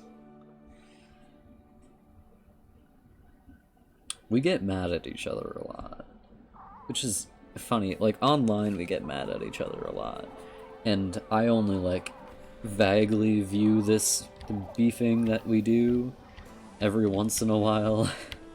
Where, like, I was following an artist on Instagram and they had characters that were gay, and one of them was, like, gay. They were in a gay relationship, and one of them was gay, and the other one, like, on his little character sheet card thing had pan, and then someone commented angrily being like, he's not pan. Pan is a useless label or something like that. So the creator was like, I'm just going to change it so that people don't get mad at me.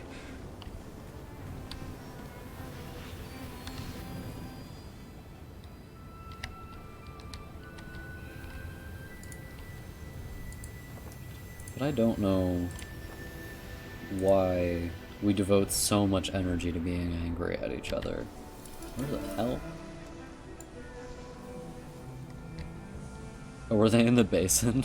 Whoops.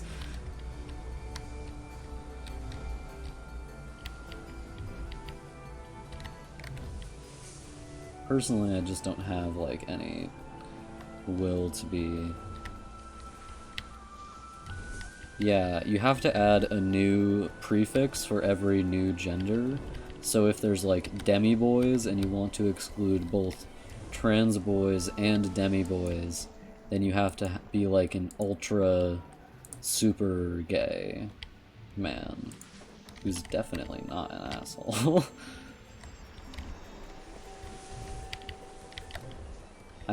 I couldn't imagine that there's anything wrong with, not wanting to have sex with trans people. Like, personally, I just don't, like, view sex as so physical a thing. Kind of, if that makes sense. Like, if all that mattered to me were the genitals of the person I was having sex with, like, there wouldn't be any meaning to it at all. There's, like, emotional meaning to sex that doesn't have anything to do with, like, the penis or balls of anyone involved.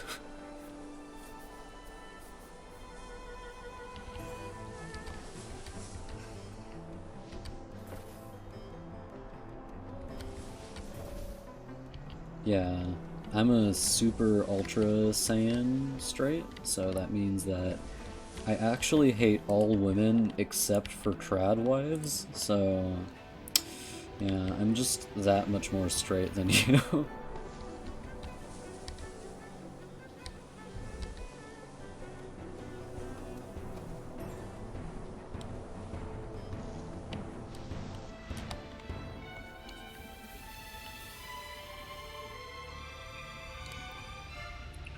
It is really funny how, like, some men seem to be, like, legitimately under the impression that if a woman is not submissive and traditional, she's not a woman at all. Like, it's a less common view now than it used to be, certainly, but, like, there's still a bunch of incels who are just, like, they don't... The only defining aspect of a woman to them is, like, the fact that she'll make them a sandwich and not complain when they're mean to her. What just happened? Oh, I wasn't reloading my cape any of that time, that's weird. Kinda hard to tell in this goddamn lighting.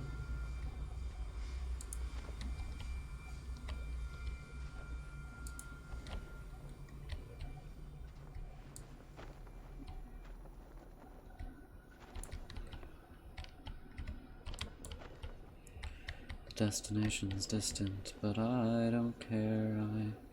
I haven't yet arrived, but I'm not just starting, I'm somewhere in between.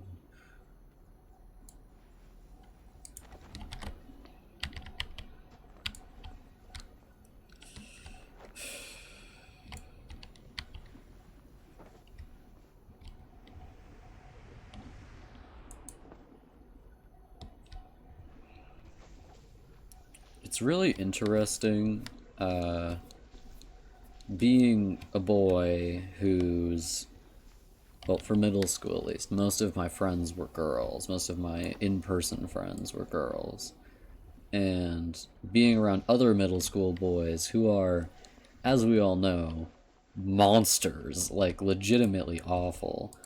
And, like, not all of them were monsters, I'll grant you, but a lot of them were awful little shits. And,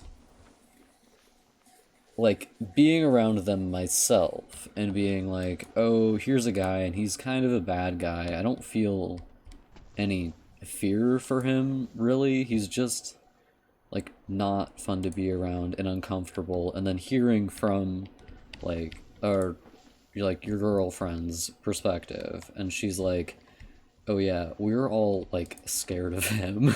We don't know what he's going to do to us, and we're scared, and we don't want anyone to be anywhere near him.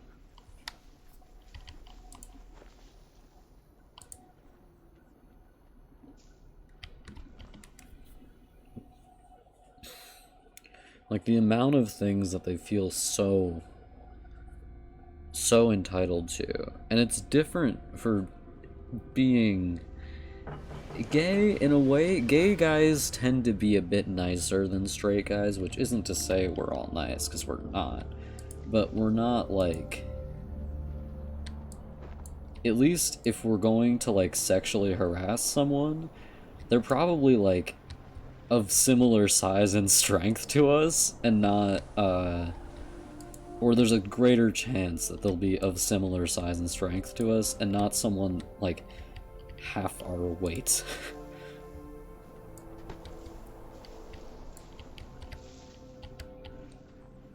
And also, like, gay guys harassing other men is treated as, like, a threat from the terrible, angry, satanic gay man, and a man harassing a woman is treated as him just being a natural man and behaving in ways that men evolutionarily are designed to, and not, like, being an asshole.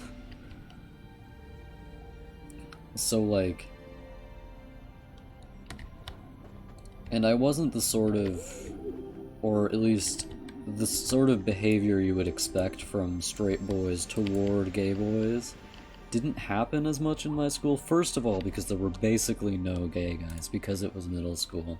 It was me and one other conservative little shit. And I was conservative at the time, even though my political stances were basically just whatever my dad said.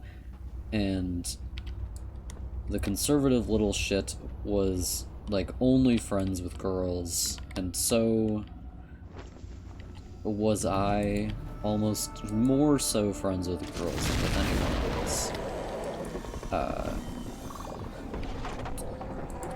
I get the feeling I had more friends than he did, though. Probably because I was less annoying. Though both of us were, of course, annoying because we were gay boys in middle school. And... like, we didn't... or at least I didn't. I don't know what he got, but nobody was, like, violently homophobic to me, and it might have been that I used to be pretty tall in middle school, and now I'm short. Caught up to me, that did. And, like, nobody wanted to fight me, and nobody was, like, that violently homophobic. Like, I'd hear the occasional asshole say faggot, and I would be like, don't say that, please. And somebody would be like, okay, and then they'd keep saying it, but nobody, like, was super mean to me, so I didn't get any of the harassment. But girls, of course, got all of the harassment. And... anyone who's perceived as being a girl is a subject to harassment just because they were a girl. Whether or not they were, like, traditionally hot, it didn't matter. All they wanted was to, like, harass someone, those boys. Harassing anyone was what they wanted. Anyone who would not feel empowered to say, to, like, tell on them for it. And even if they got told on, like, the consequences weren't severe, and they would specifically pick people, naturally, who wouldn't tell on them. Like, people who were scared of acknowledging that someone had hurt them. Like, I knew someone who is non-binary and has been since middle school, and they got, like, groped, and they only told me about it, like, an entire 2 years later or something like that. And it was, they couldn't even remember who had done it. It was just one of the tall asshole boys, and I don't even know which one that was. I've probably met him. I probably had no impression of him other than jock, tall. Like, they weren't dangerous to me at all.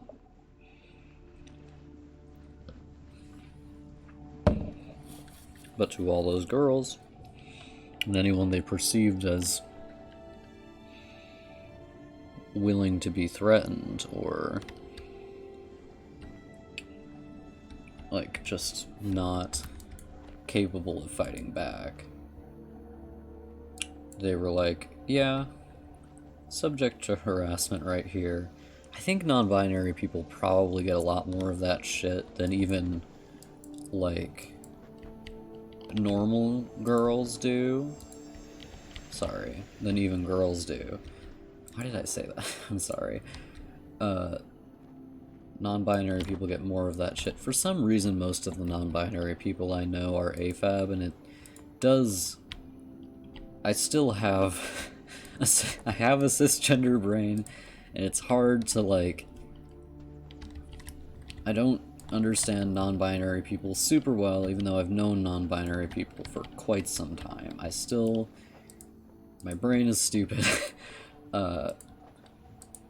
They were probably, like, more, like, tempting victims for the boys than girls were, because like a non-binary person, not only were you causing them physical harm, you were also like denying them their identity by harassing them.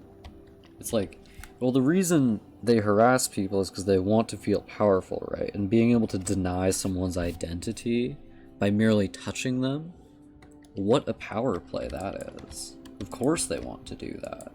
They're little shits who don't care about anyone but themselves because they're in 8th grade.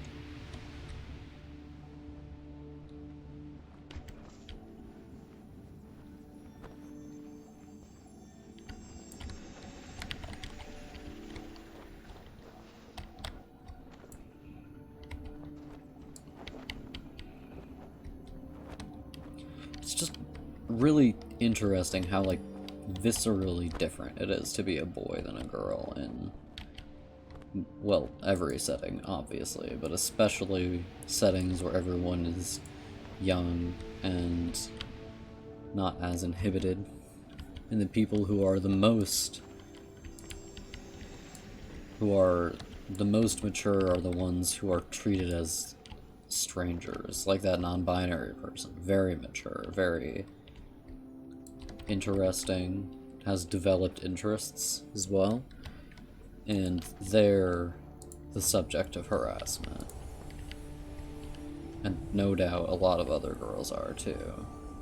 Or they're not a girl. A lot of other people who, like, have that anatomy. Boys too, obviously. Like, a lot of other people, vulnerable people, I tend to think of vulnerable people as being mostly girls, because, well, I've mostly been friends with boys in my life. Girls are a bit, like, foreign, if you will.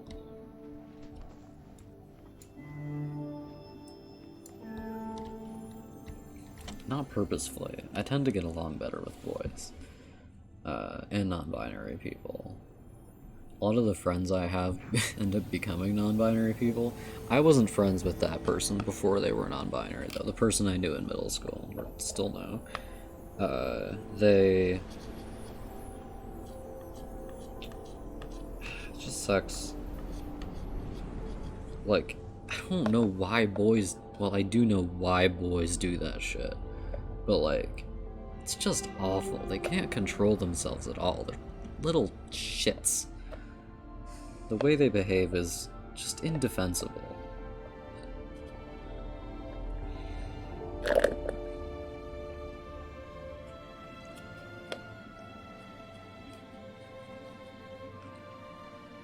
I don't care how confused they are about themselves or the fact that they're the men in worlds that don't worship men anymore. They have to they have to be human first.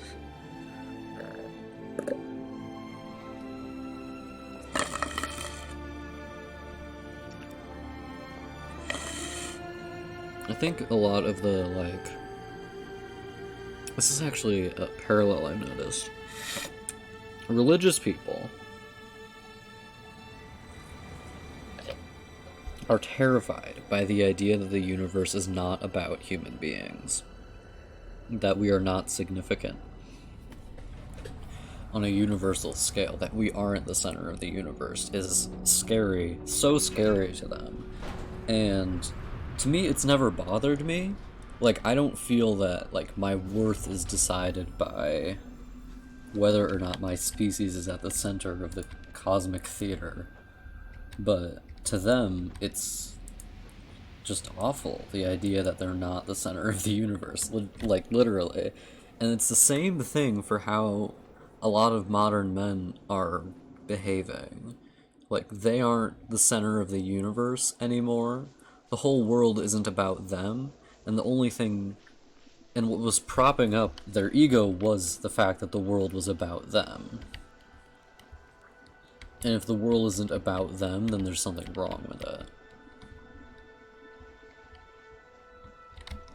And not, like,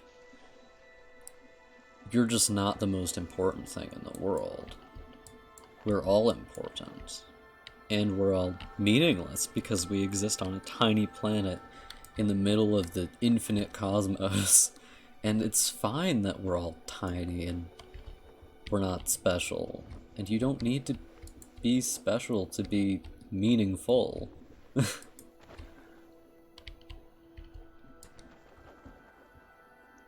But they're still like laboring under the belief that if they're not special, they're not meaningful. If being a man doesn't make them inherently more worthy than women, then they aren't worth anything at all. Being human is the hardest part of life. You are correct on that point.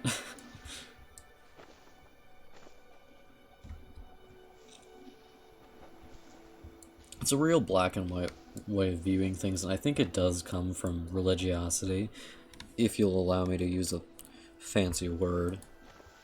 Like, well, it's like an existential fear that I think most human beings have, the idea that we aren't special on a lot of different scales.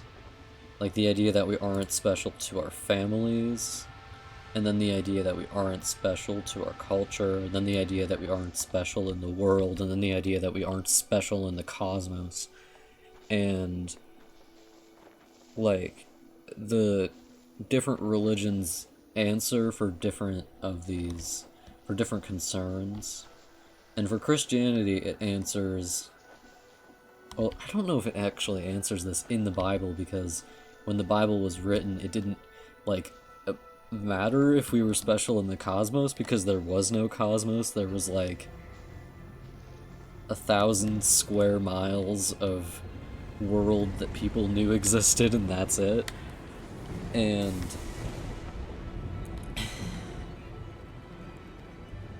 or the people who wrote the Bible knew existed. Obviously other people knew the rest of the world existed. So that was, I think, the Bible was written to answer the question, are we significant to the world, or the parts of the world we know about? Are you significant to your culture, and are you significant to the world? And now that we know about the cosmos, Christians, and not the Bible, I think, are answering the question, are we significant to the cosmos, the same way they answered the question, are we significant to the world? Because they want to keep extending that. They have the same mindset about all of the different, like, levels of significance. And it's kind of the same with the modern man, too. And I mean the modern man as in the modern boy. Like, the question, are you significant to your wife and children? Are you significant to your extended family? Are you significant as a man to your culture? Are you significant as a man to the world? And if the fact that they're defining themselves as a man in these interactions, they're not defining themselves as a human being. Are you significant to your wife as a person? That's not what they're thinking. They're thinking, am I the man in this relationship? Not, am I a good lover or a good husband? Am I a good man? Am I being a proper man? And in the modern world where being a man is not, like, specifically important as compared to just being a person, it's, like, scary to them, I think. Because what they're, like, propping themselves up on is the fact that they're a man.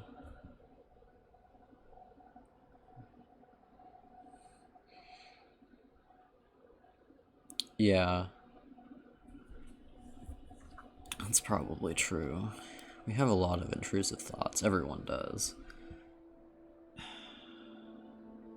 Some people have, like, or a lot of people, I think conservatives especially, but everyone does this. We take our feelings and we pursue, like, political ideas, for instance, and we already feel a certain way about them. We can't actually go into a situation feeling nothing about it. We already feel something about it. And the stronger we feel about it, the more we're certain of the outcome of what we're looking into. Like, if you already strongly feel that all, like, gay men are, like, incestuous or rape children or something like that, you're not available to be persuaded. And because you feel so strongly about it, you aren't available to be persuaded, I mean. So nothing you read can make you feel like gay men aren't this. You could find any piece of evidence and you would say, well, this guy did this thing, and I don't care if no one's corroborated it, or if it is corroborated, but it's just one guy because he did it, and that proves it. It's like, they're listening to their intrusive thoughts, but intrusive thoughts are just, at their baseline feelings, they're not, like, reasonable, almost ever. Our intrusive thoughts aren't reasonable. They're, like, I think there's a difference between feelings and thoughts, even though a lot of people don't actually have brains where they, like, think words at themselves. I think words at myself. But, like, a thought is an idea, and a feeling is something different than that. So a lot of people have intrusive feelings that they, like, conflate with reasonable thoughts, if you will.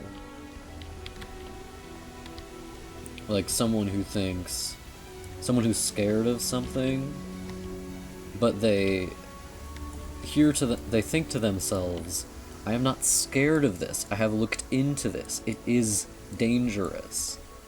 And nothing can persuade them that it's not dangerous because they already feel that it's dangerous. Whether or not that feeling was founded on reason, they already feel that way. But it's not their feelings that they're defining themselves by. It's their, like, logical reasoning, as if their logical reasoning doesn't come directly from how they feel about something. And I think one of the greatest strengths someone can have as a person is the ability to look into your, like, things that you take as logical reasoning and realize that they're not sometimes logical reasoning. The ability to acknowledge your own feelings as being feelings, and that it's fine to just feel a certain way and not have to be like, and not have to be rationally true that, like, this thing you're scared of is in fact dangerous. Phantom, stop being a coward.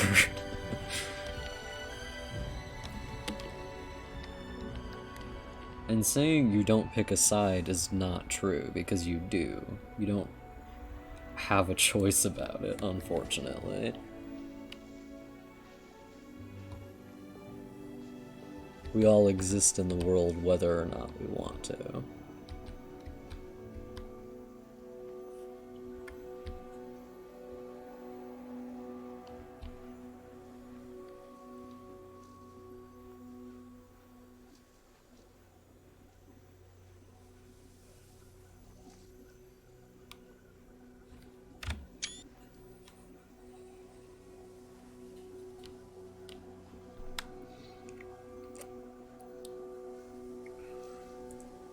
We all feel certain ways whether or not we want to feel anything. You can say you're not going to argue for either side, but you do believe something, I'm certain.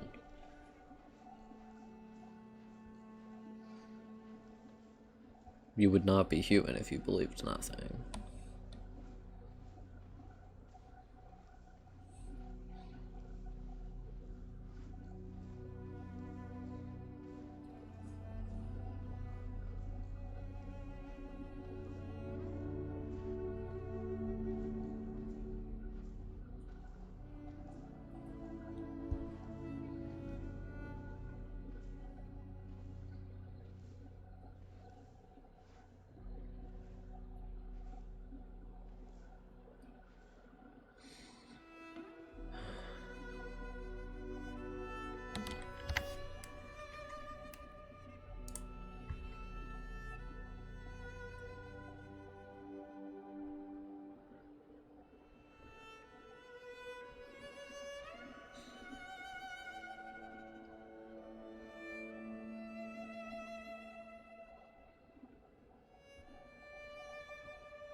Honey, are you insinuating that on a debate of homophobia versus gay acceptance you say, well, I'm just not going to pick a side because I don't like arguing about it?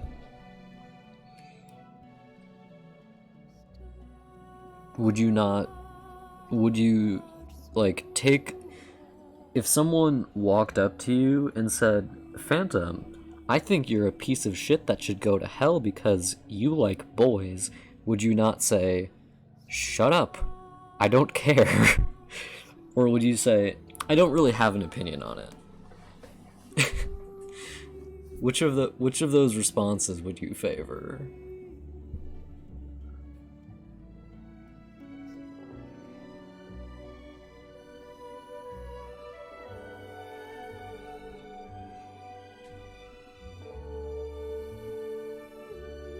I inherited a lot of verbal flourishes from. I've been watching her videos for 2 days from ContraPoints. I inherited a lot of verbal flourishes from her. I can tell in the way I'm pitching my voice and the things I'm saying. It's kind of unnerving. Usually I just talk in like a pretty deep monotone, relatively deep, but like now I'm pitching my voice up to do voices and stuff like that, which I usually don't do. And I'm making gestures with my hands that you can't see because I'm gay, but I don't usually do those. So, whoops.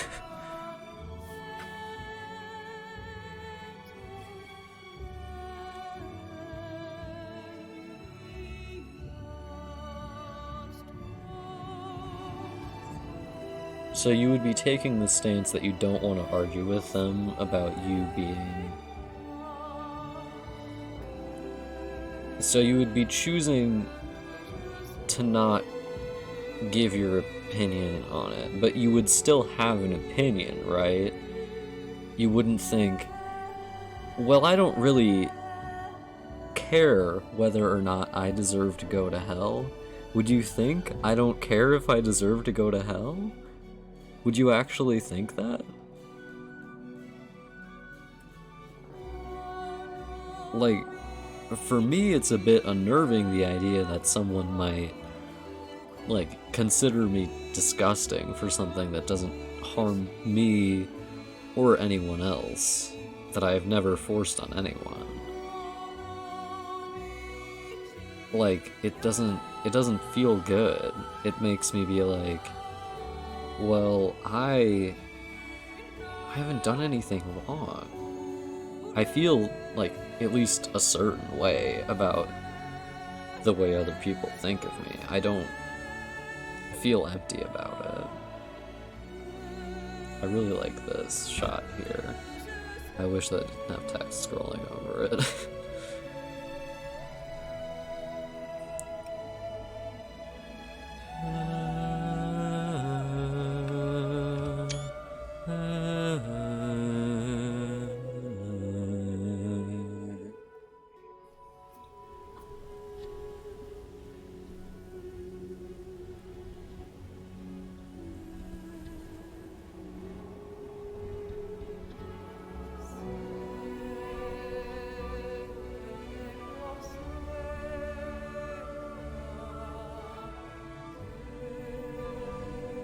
Nice slanted moon JPEG you got there, buddy. It is slanted, it's not actually circular, that's funny.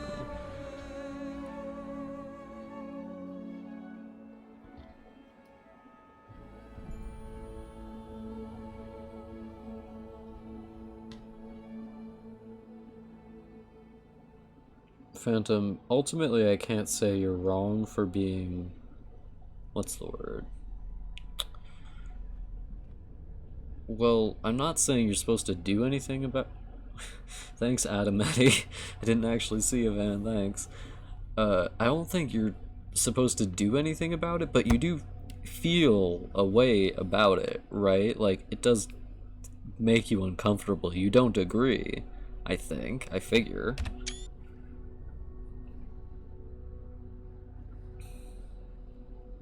I can't, like, tell you you're wrong for being, God, what's the word? It's not malevolent or benevolent. It's the middle one. I want to say neurovalent, but that's not right. I can't think of the word. It's like the mid-tone between those. The one that doesn't care.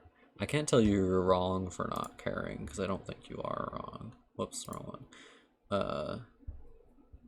But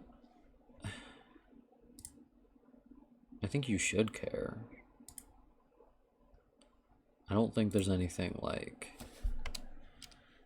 good or honorable about not caring. You're not above anyone if you don't care, you don't have an opinion.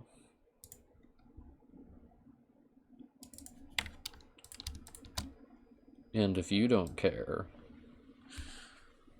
somebody else can assume what you care about for you.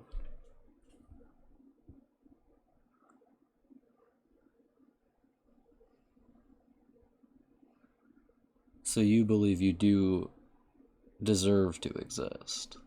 Yes, you believe that, right? And that is a stance. You do have an opinion.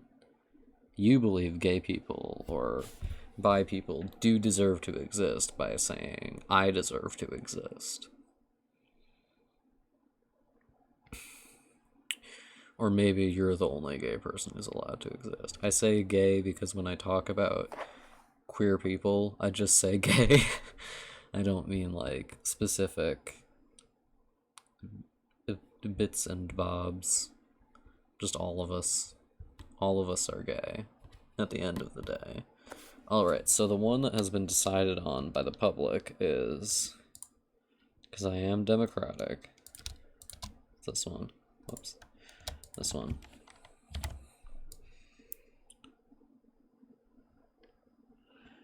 But saying you do deserve to exist is an opinion. It's not like... It's not nothing.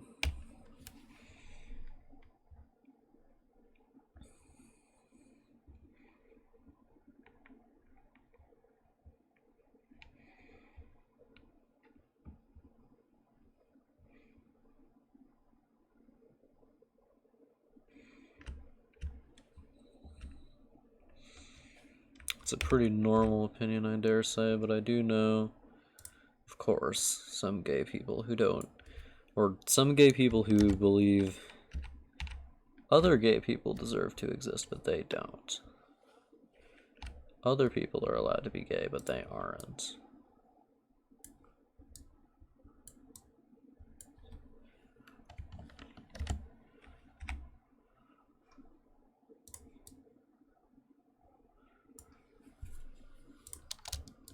Which is also an opinion.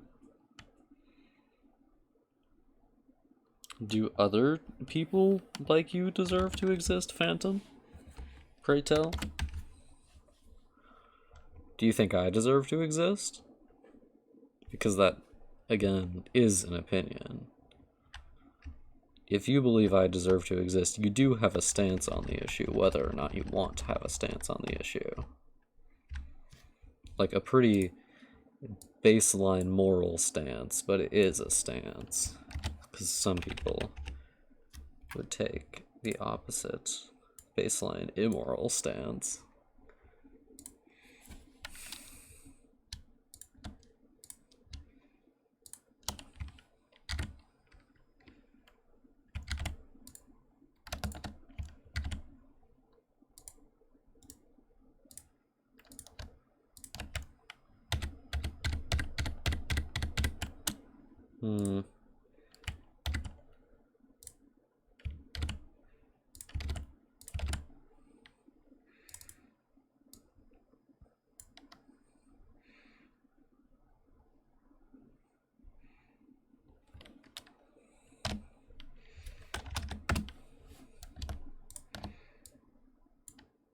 Do you believe that people like me deserve the chance to exist? People like you. Because I am a person like you.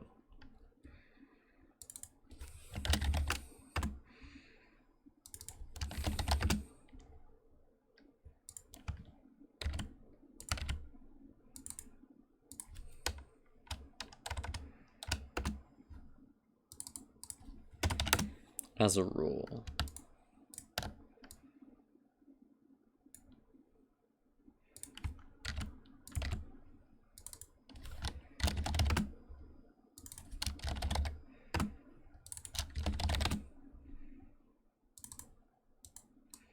Should I be condoned or accepted? Honey.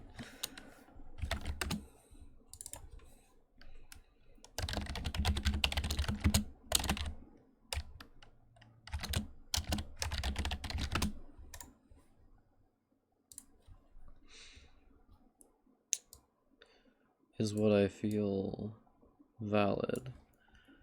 Or am I crazy?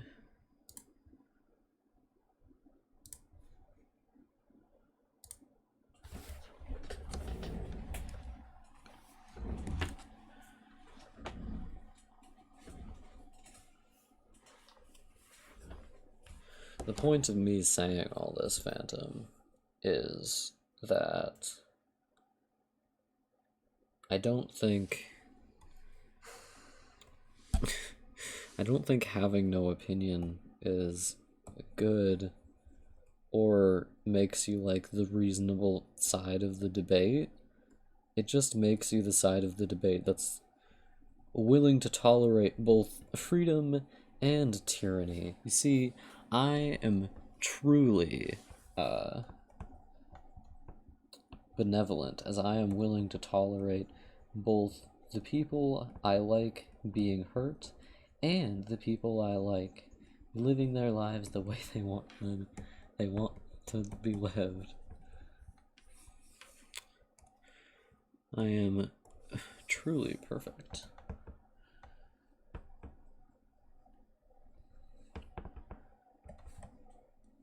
No, I'm not saying that that's what you're saying, though. I'm just commenting on something that's not you while talking to you. Sorry.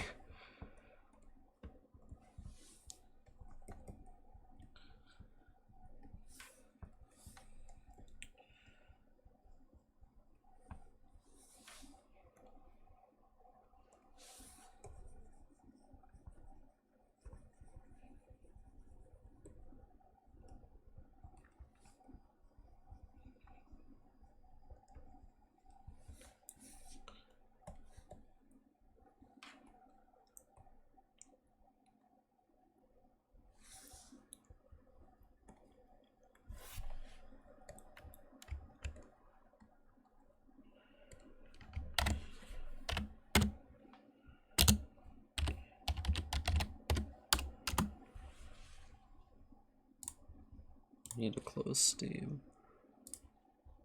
I find it annoying to have a lot of apps open at the same time on my computer.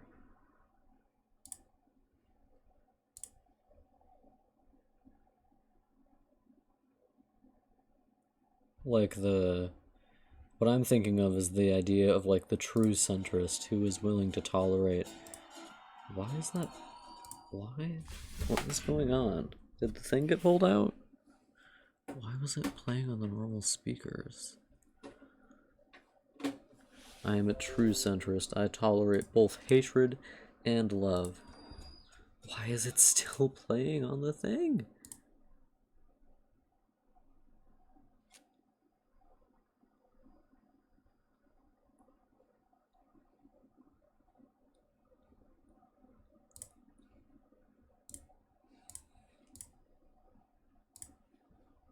What? Okay, I think it's just Spotify being like that. I'll open it on my desktop instead so that it'll work. Of course it works on the normal thing. Tangled thoughts and tangled hair, baby blue eyes that cry for me.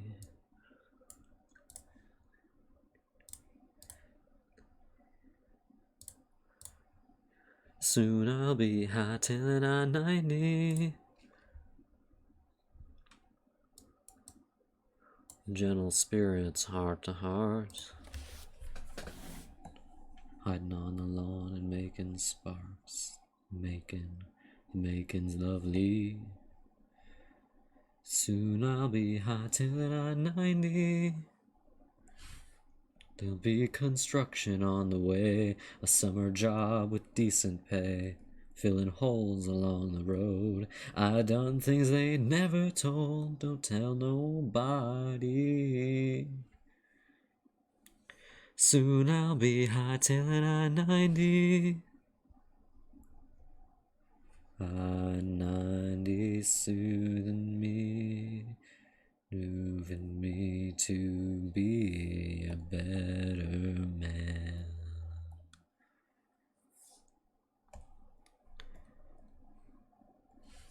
To understand.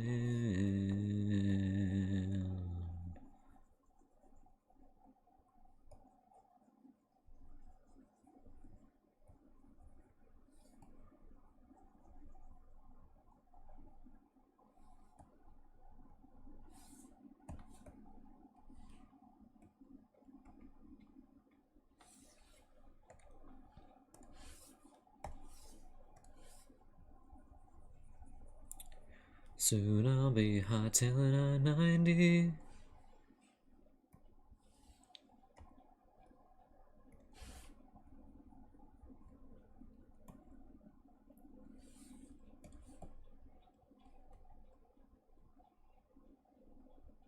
A boy telling you you're cute will have you questioning your one viewer. It's true. These are the dangers of homosexuality, everyone.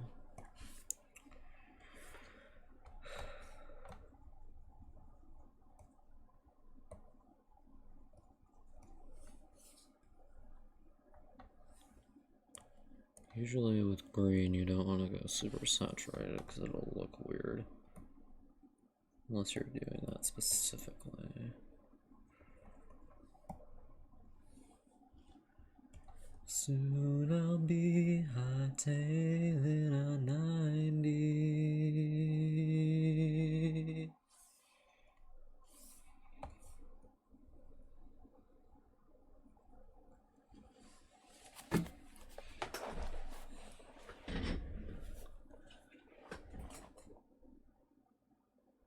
Supposed to be a winter piece. For fuck's sake, Axel. I'm thinking I'm gonna make this area very snowy, maybe.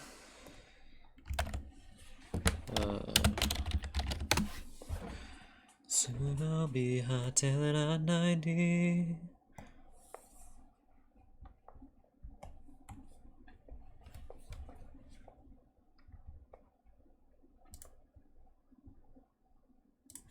Yeah.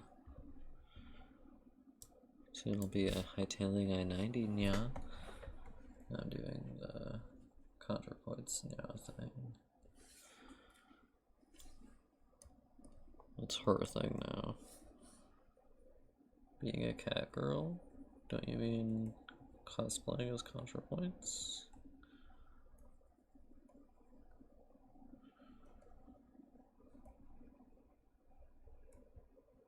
I do want to watch some of H. Bomber Guy's videos now.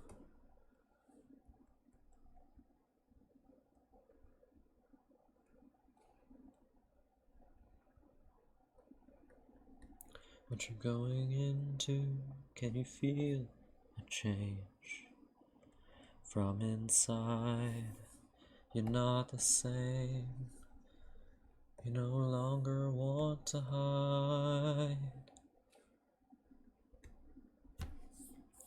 What's this new air you breathe from within? Like all women, am I right, boys? I don't understand a lot of things, and that's one of them. I'm very like very normal gay boy kind of shit. The closest you can be to being straight while being gay. That's my level of comprehension of things like that. Granted, that's kind of like a weeb thing instead, though. Not like an LGBTQ thing. It is a lot of LGBTQ people, though. We do love calling ourselves puppy boys and whatnot. Tell you the only puppy boy in my house? Looking right at him. He's my dog. God. Lord, I'm still thinking, it's so funny. The one video of Ben Shapiro where he's like looking at like a femboy on TikTok, and he's like completely silent for like 10 seconds, just like watching the video, and there's like an expression on his face that's like such primal lust, and then he finishes it off by saying like disgusting or something like that. It's just I can't stop thinking, it's so funny. Oh my god. Just like the expression on his face, like, Ben, are you feeling some things, man? I'm sorry. Fly through the air.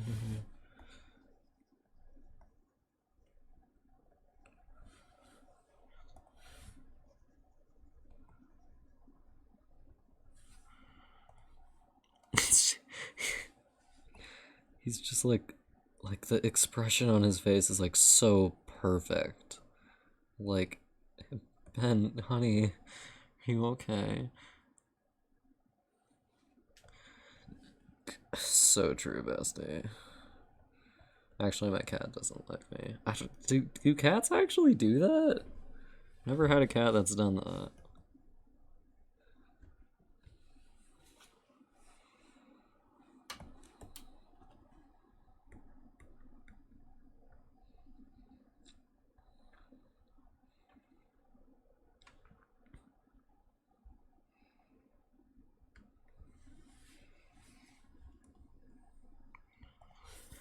Through the sunshine and steady on like the honker who flashes through the air.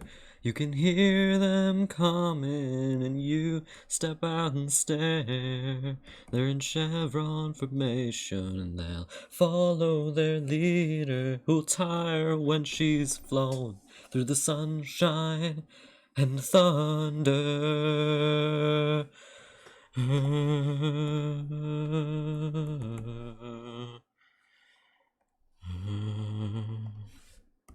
My grandma had a cat that lived for like an exorbitantly long time for a barn cat, like to 19 or something like that. Her name was Patches, and she thought every animal on the farm was her kitten, including the dogs.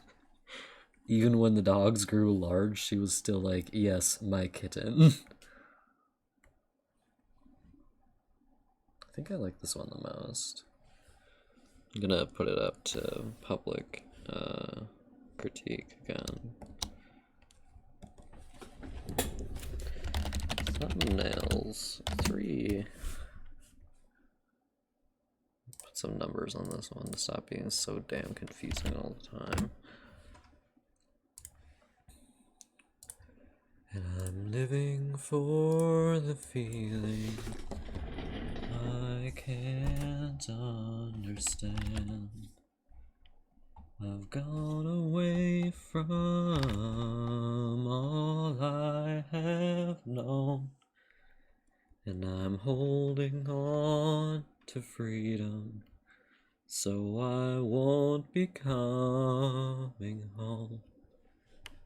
I've gone away from all I have known, and I'm holding on to freedom, so I won't be coming home.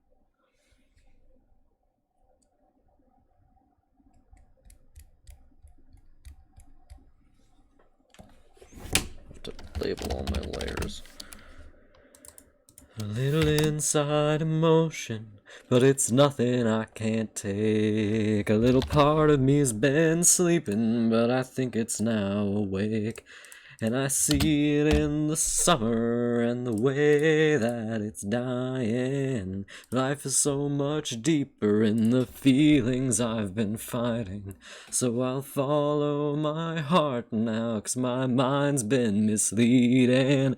And somewhere down the road I think I'll find what I've been missing.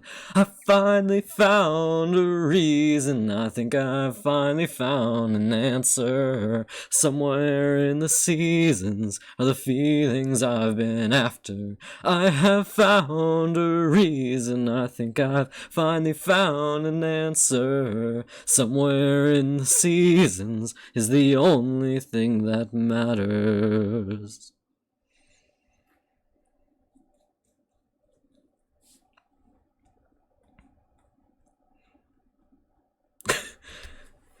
She had more of me than I could ever hope to gather, but I could not see 'cause my horizons had been shattered. But love has a way of making everything easy. But with this newfound freedom I have never been so lonely. So I'll follow my heart now, 'cause my mind's been misleading. And somewhere down the road I think I'll find what I've been missing. I finally found a reason, I think I've finally found an answer. Somewhere in the seasons are the feelings I've been after. I have found a reason, I think I've finally found an answer. Somewhere in the seasons is the only thing that matters. The only thing that matters. A little inside emotion, but it's nothing I can't take. A little part of me has been sleeping, but I think it's now awake. Yes, I think it's now awake.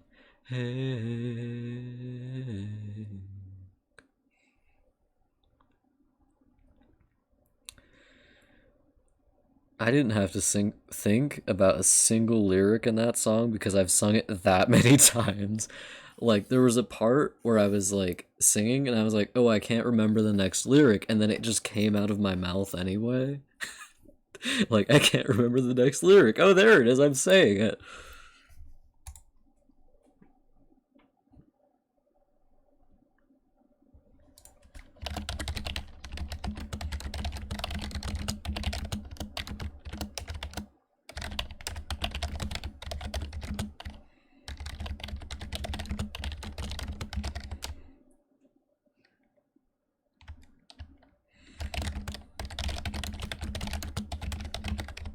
'I do like it a lot. It's very good.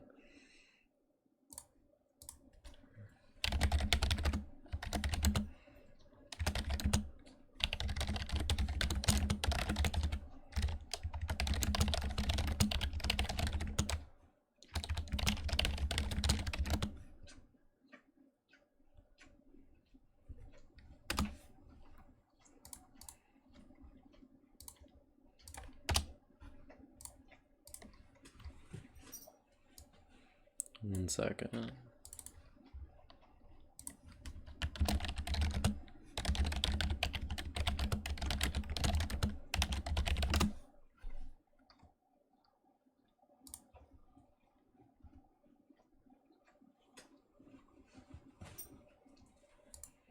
I sure as hell don't know this one.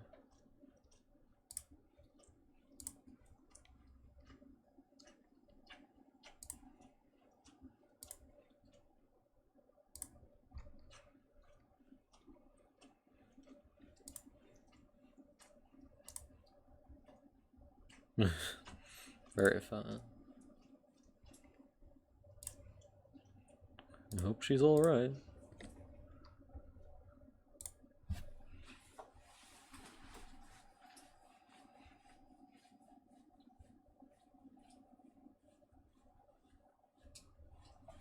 It's funny that I only removed the grids on one of these.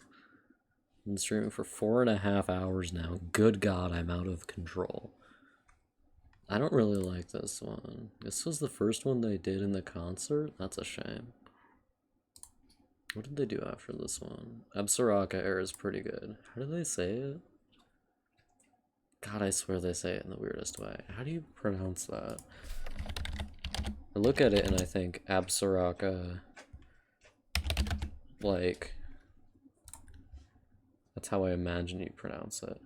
How to pronounce the word correctly from YouTube. They have to specify correctly. Native peoples, Native Americans, people, Wyoming. Oh, learn how to say problematic words better? Is it a problematic word?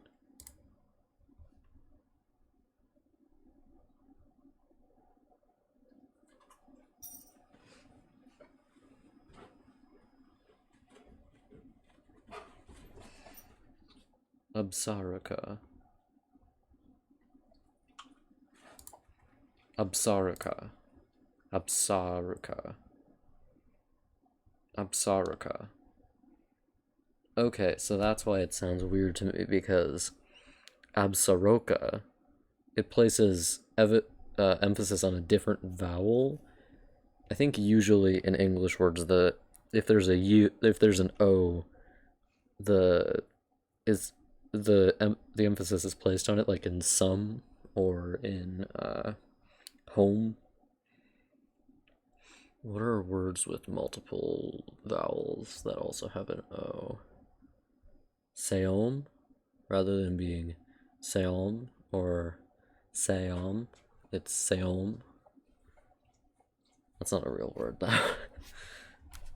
Absaraka. Absaraka. That's why it sounds weird to me. I would take it seriously if there wasn't always a random motherfucker screaming. I've been letting things slide by me. And I've been trying too hard to get by too easy.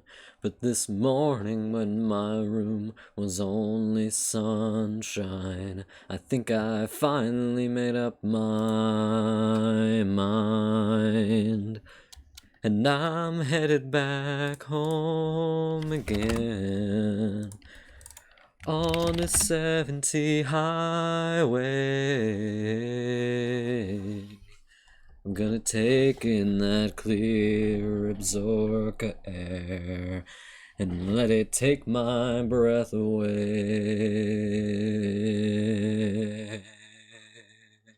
They say Absaraka, 'cause I've had a hard time leaving, and all the things that give me life.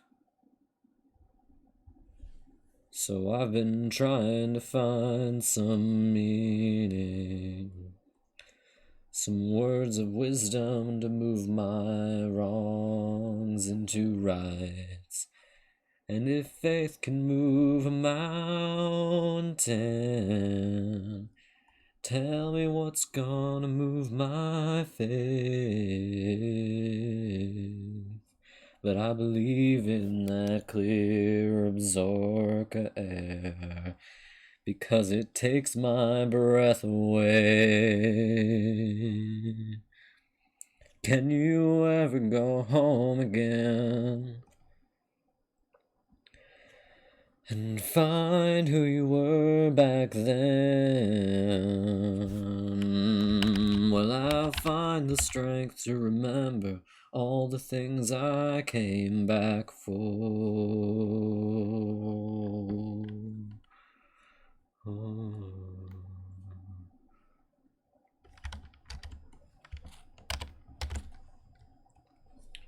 But I've been letting things slide by me,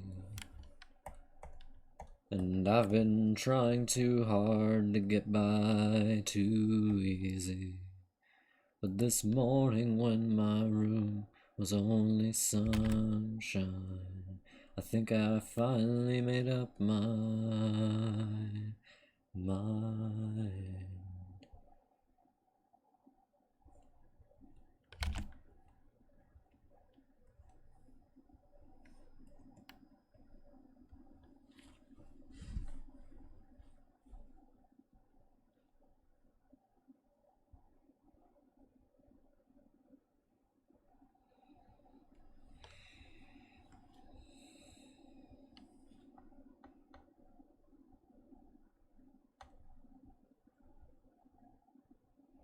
Phantom, one of the things I like about you is that you're always willing to enable me. I suspect you don't even like this music, you just like that I'm singing.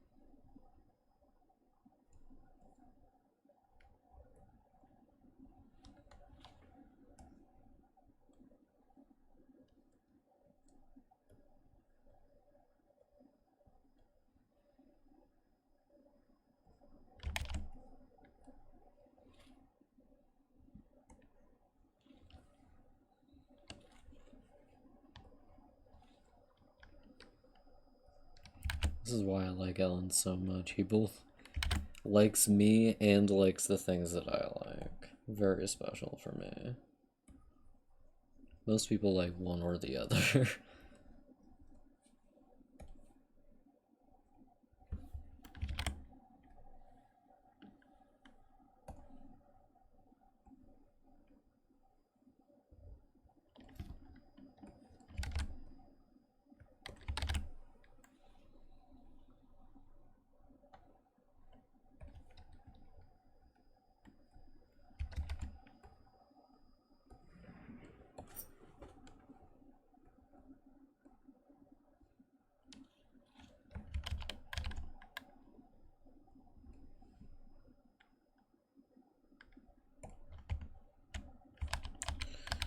Good God. No, no, not rap. I don't terribly care for music that's very fast. Also, I just like music that feels like it's more Minnesotan because God forbid I have to hear something about you city dwellers. Well, most music is about city dwellers because most people are city dwellers, so I like it when I can just hear music that's kind of about me in a way.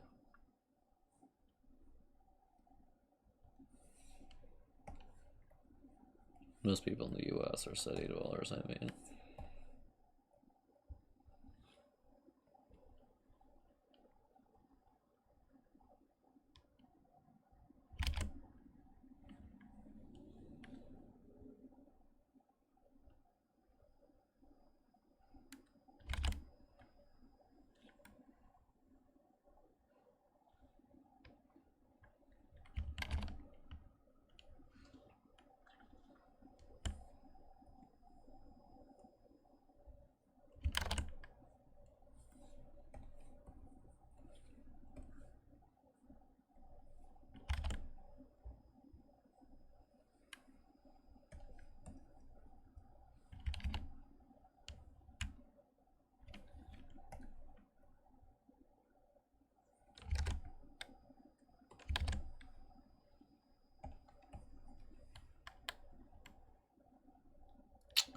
Yeah, you're right.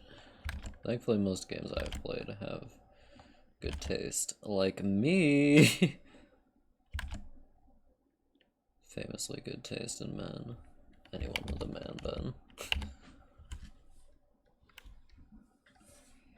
What the hell's happening here?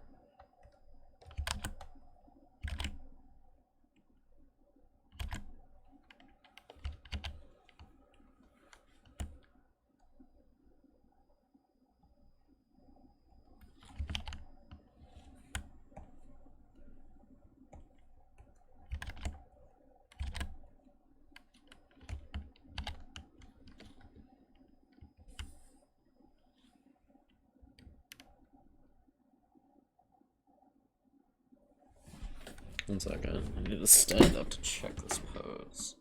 So if he's stepping back, his weight should be on this foot, not this one. 1 second.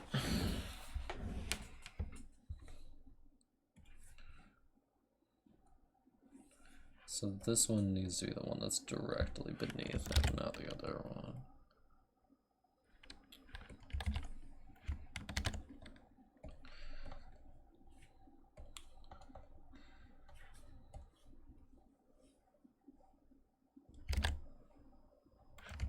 Here's a fun fact, kiddies. If you want to have good looking poses, the weight needs to be balanced right. Turning into Natalie ContraPoints.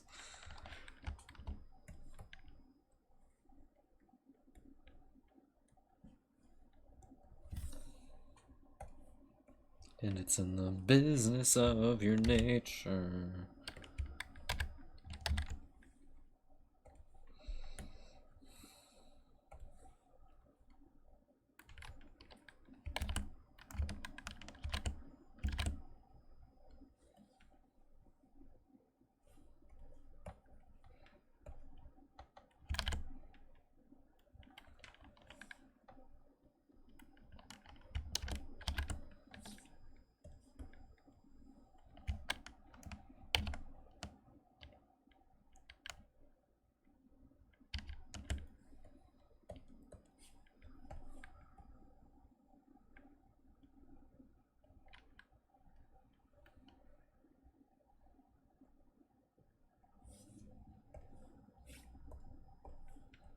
Kind of hard to draw faces at this angle, turns out.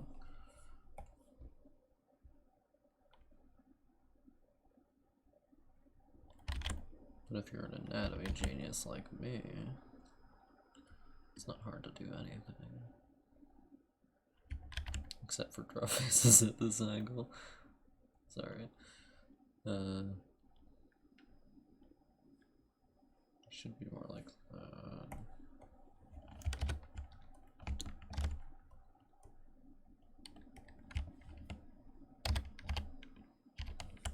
That's correct. Okay, so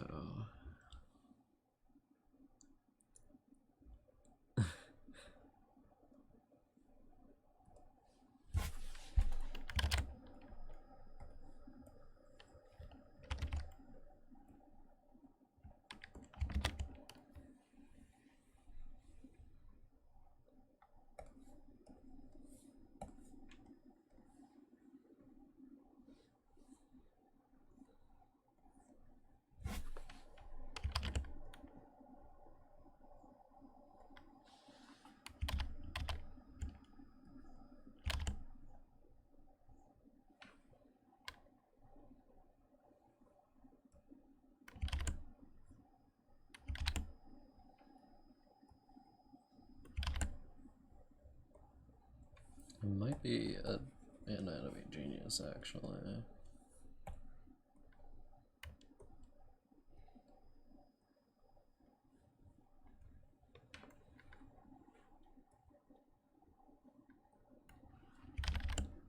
Phantom, great news. I am an anatomy genius, so,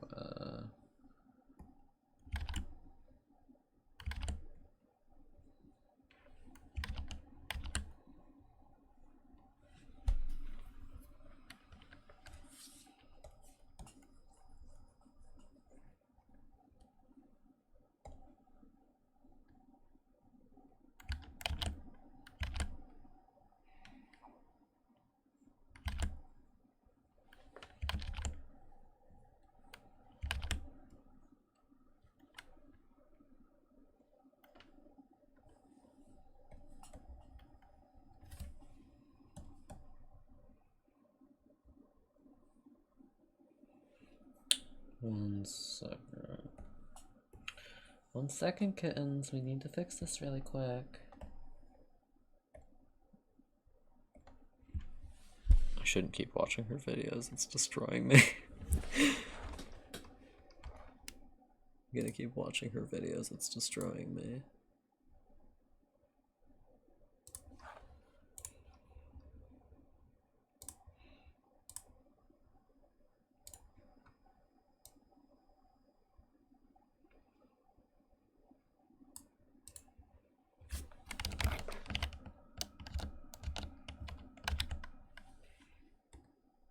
Here's a fun fact. You don't need to be You don't need to be good at anatomy if you have tools that'll do it for you.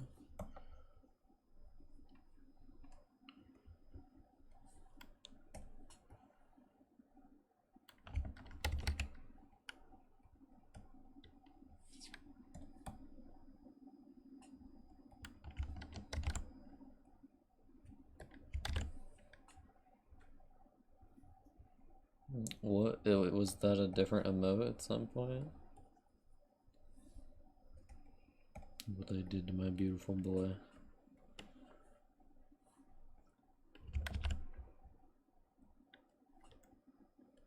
Oh, this is School Bus. I love this song. God, I feel like this song goes on forever.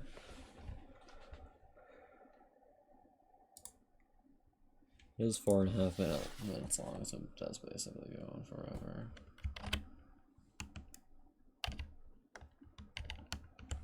Face is too big.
So that's the ball, and the armpit hair would go like here. There's a muscle here, and it intersects with this muscle here. Me holding up my own arm.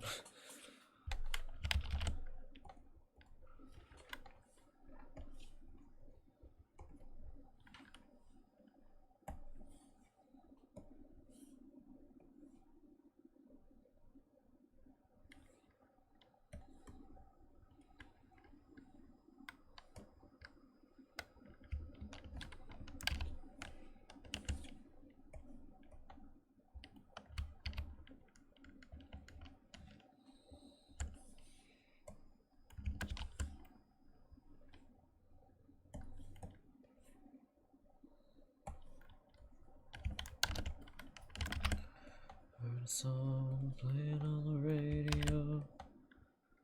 Sounded something like someone I used to think I used to know.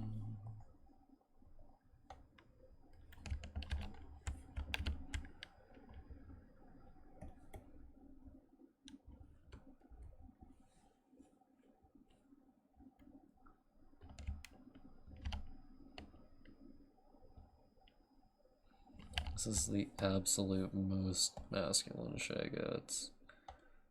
Any more masculine than this, and it stops existing. Occasionally, we would make Shay like beefy or something, and it would always feel wrong to me.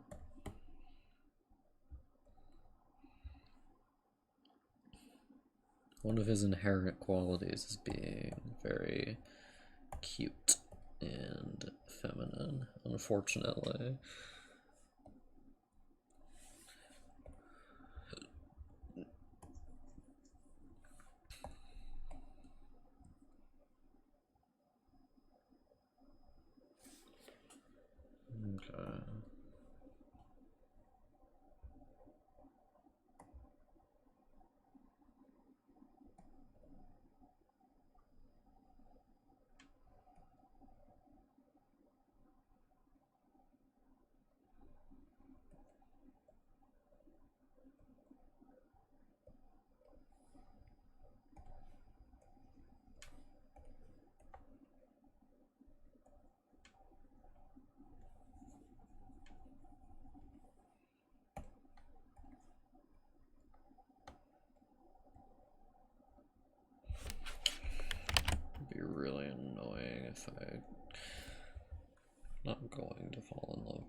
don't fall in love with people, usually. If I'm going to fall in love with someone, he might as well live in my own state. I'm not talking about you, Phantom.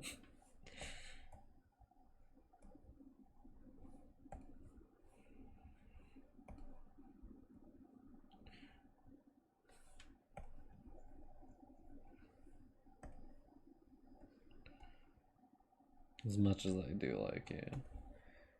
Oh. Oh no. Oh, that was the white man. It was blue. The blue white man?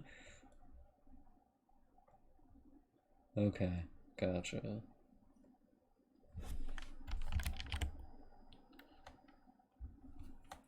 I'm glad everyone, or you in particular, Phantom, get to watch me have an emotional breakdown every day.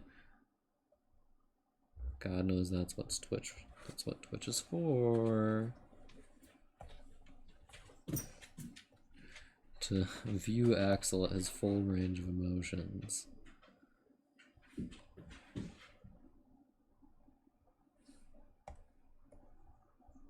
Give you a full range of Axel's emotions. Uncomfortably so, might I add. Perhaps a too full of range. Phantom, how do you feel about the full range of Axel?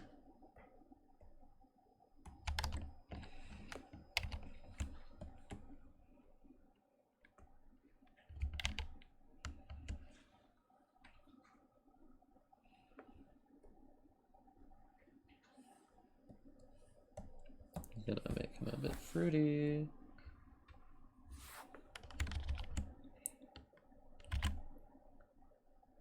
You have a special privilege, much like what my friends get, which is me explaining my literal every emotion to them and then being like, okay, Axel, cool.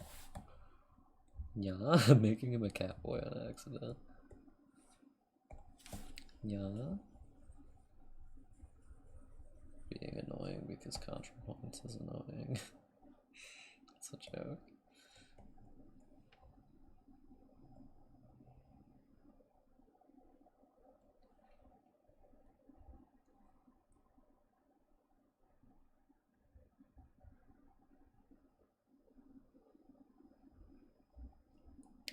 Yeah. Rage, homosexuality, and heterosexuality.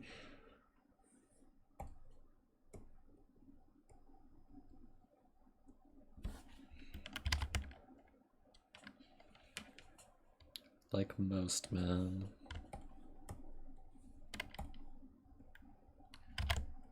That was really funny. I'm gonna make that into a quote. 1 second.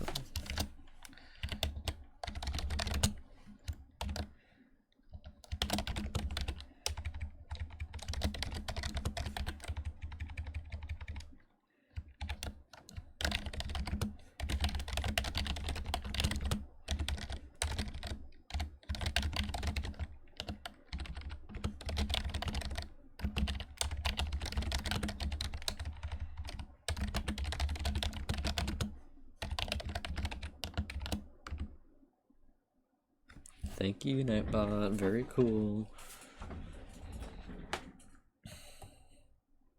If I say funny things, they better go down immutably upon the ledger of time. Thank you very much.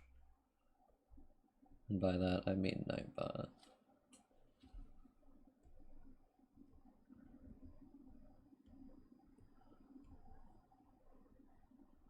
Oh, Mary on the Mountain.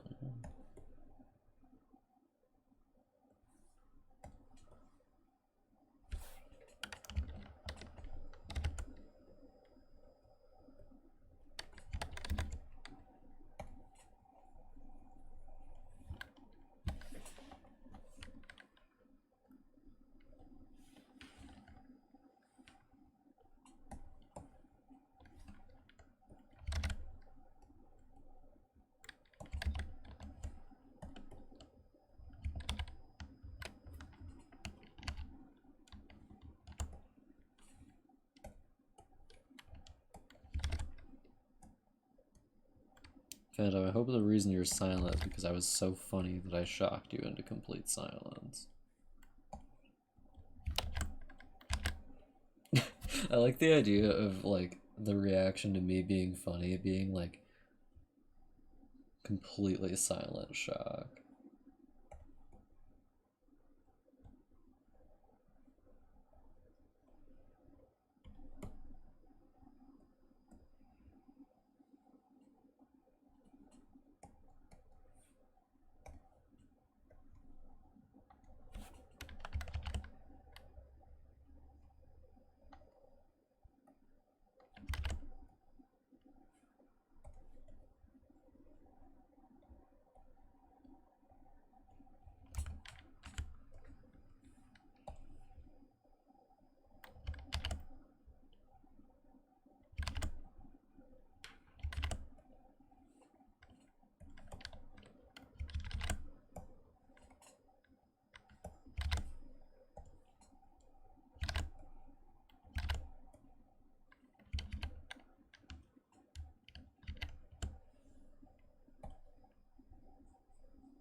Mi amor.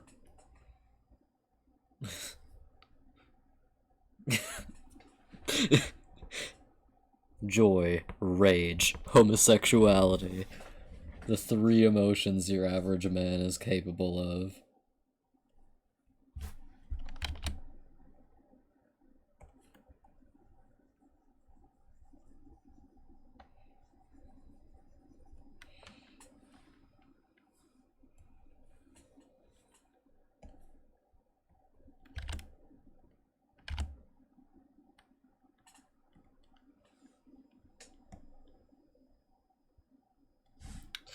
Rendition of penis. This is actually a lot of what his penis probably looks like, though.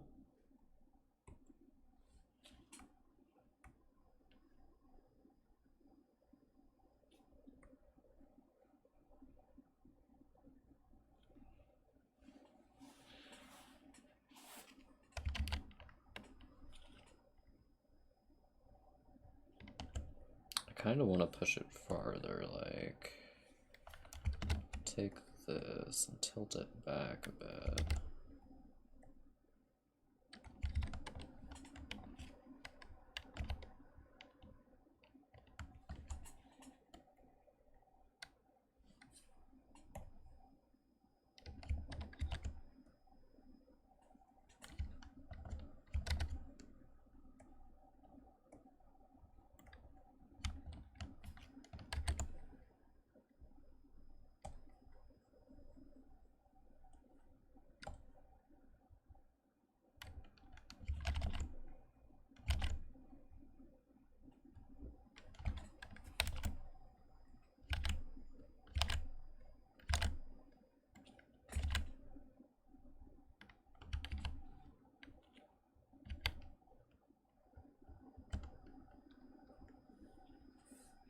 Can't believe I got that right on the first try. I am a god gamer.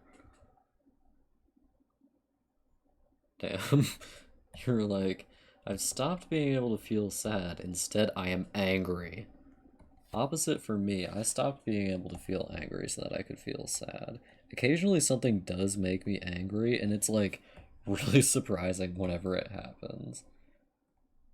Like, I witnessed, or didn't witness this personally, but I watched a clip of, like, someone getting, like, horribly mistreated by the police, and it made me, like, I think, feel in a similar way as people do, like, the people who will go up to a police officer and flip them off and say, "Go fuck yourself." It made me that guy, just watching that.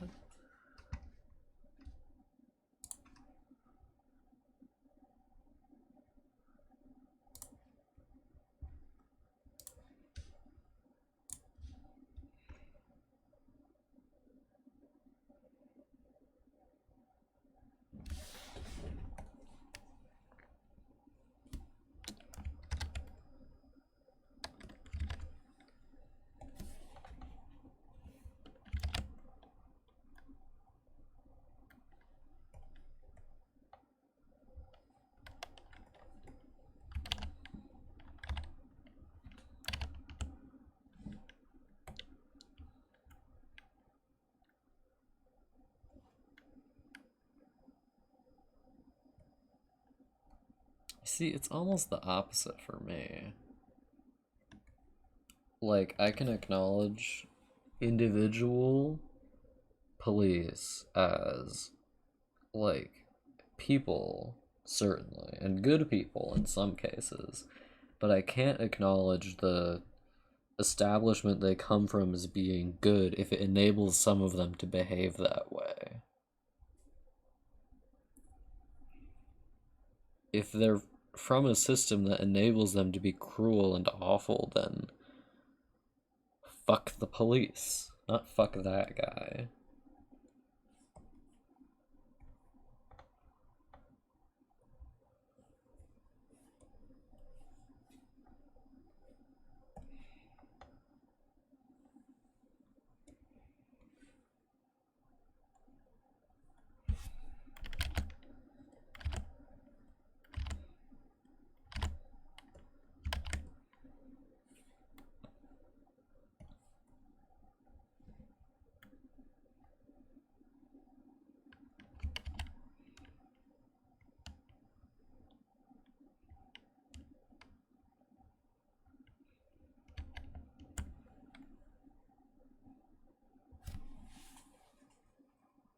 No, that's about right. I'm about right.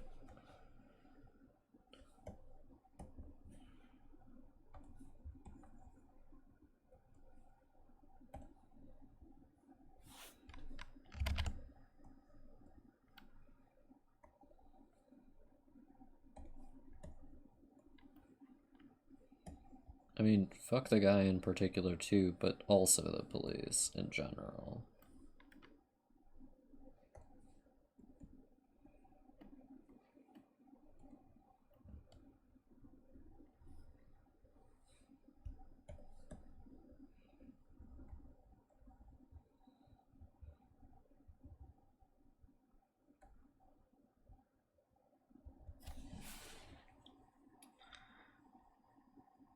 Now, Phantom, you're conflating, I believe that you're conflating a political movement with a job.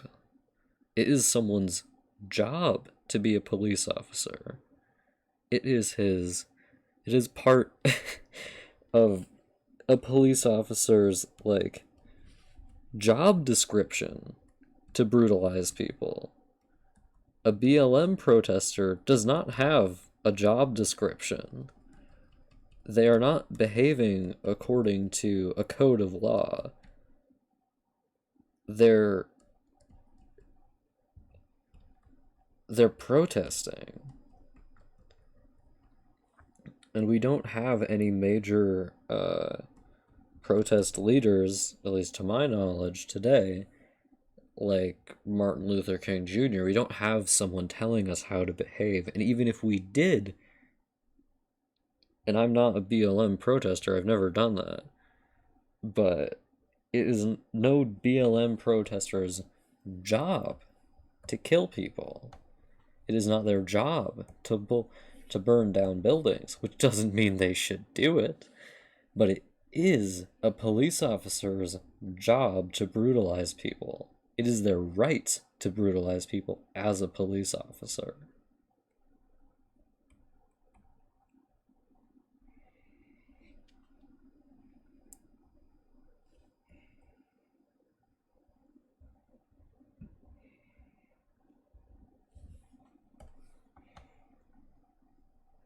I'm not saying you're wrong.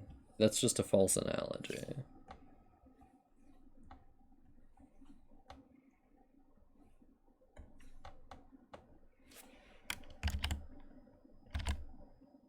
You should, if you wanted to counter my point in the same, like, vein as that, you would say something like, oh well, what about this job you approve of? If someone in this job did something bad, would you say everyone in this job is bad?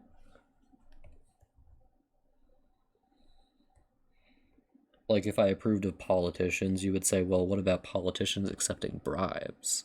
Do you believe all politicians are bad because a politician accepted a bribe?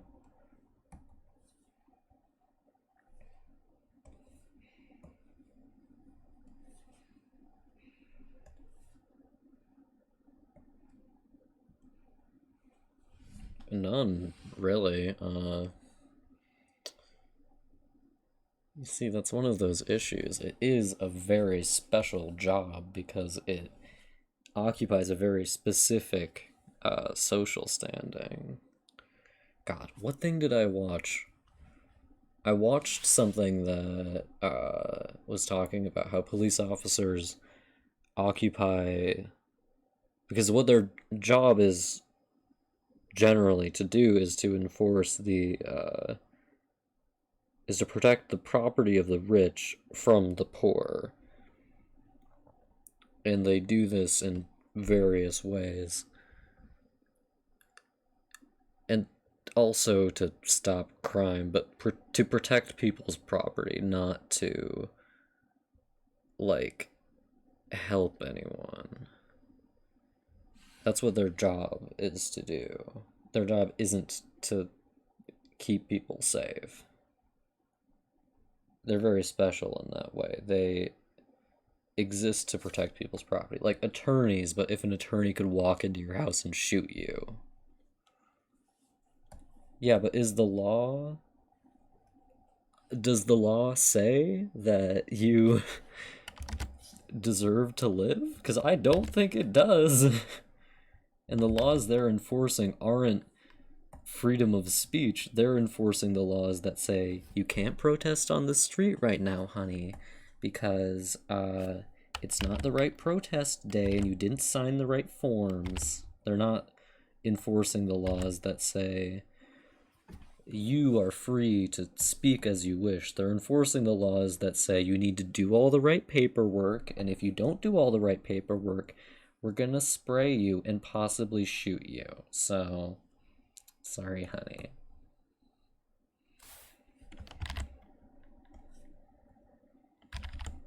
And both of those things are laws. It's like saying that because something is legal, it is right, or because something is illegal, it is wrong. It's simply not true. There are a lot of things that are illegal that are like normal or have been illegal that are currently not illegal that were fine then and are still fine now. Like gay marriage. There was never anything wrong with gay marriage. If they were enforcing the law back then, they would be enforcing the law to arrest gay people for living together or trans people for cross-dressing. They would be enforcing the law, but the fact that they're doing that doesn't make them right. The law is not necessarily moral. The law does not have anyone's best interests in mind a lot of the time, or it doesn't have our best interests in mind. It has the best interests of the people who pay the most money in taxes and give the most money to government officials in mind. And if those people are conservative Christians, then they're going to be like, well, of course it's wrong to be gay. And the police are going to be like, yeah, exactly. So get off our streets and stop cross-dressing. And if we see that you're cross-dressing, we're gonna shoot you up. And if you respond violently, well, you're obstructing the law. You're being a little piece of shit. You're a queer monster.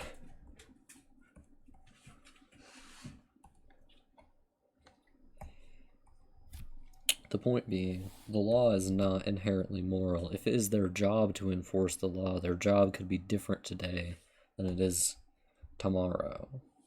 Their job today could be to protect people from getting molested, but if tomorrow everyone went insane and it was fine for people, and if it was legal for people to rape, then they would be like, well, they're just gonna do that then, sorry. They're not moral authorities. They're just doing what they're told.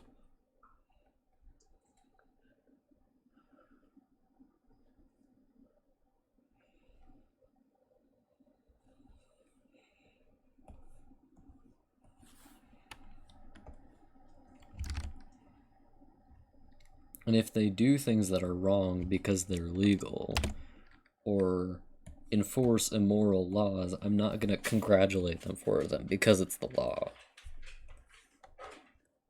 Doing something because it's legal doesn't make it right, and preventing people from doing other things because it's illegal doesn't make that wrong. Is also not right, I mean.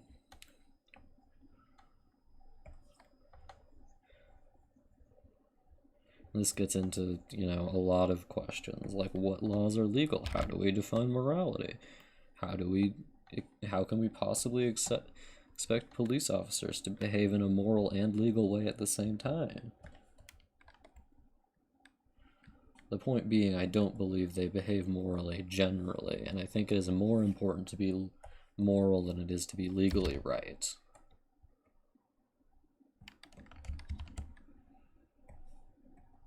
That's where me and Socrates disagree.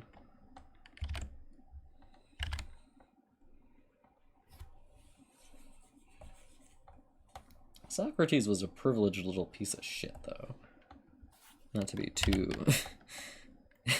That's the mean way of saying what I said in my philosophy class, was when I was reading his things, like, so both he and Martin Luther King Jr. approved of the, like, idea of the law, or approved of the laws they were operating under.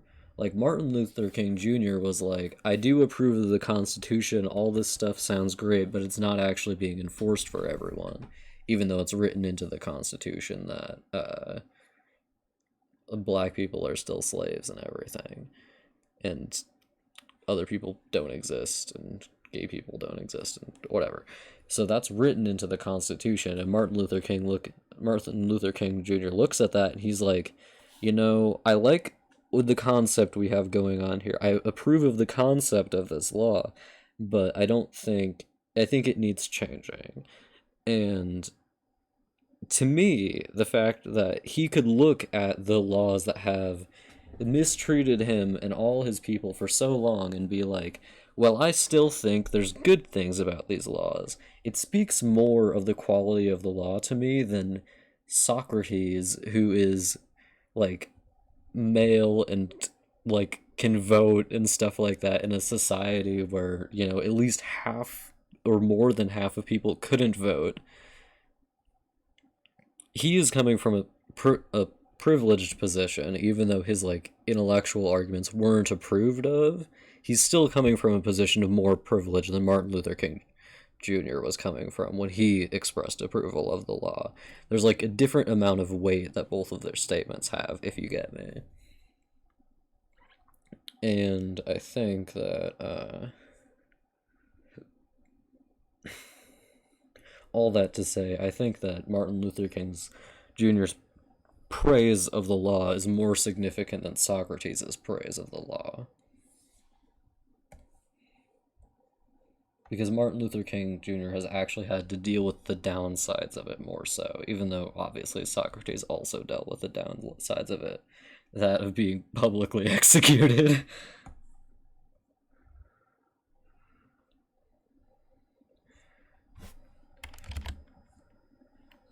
But the law wasn't, like, inherently set up to discriminate against, like, some inherent part of his identity, the way he was, like the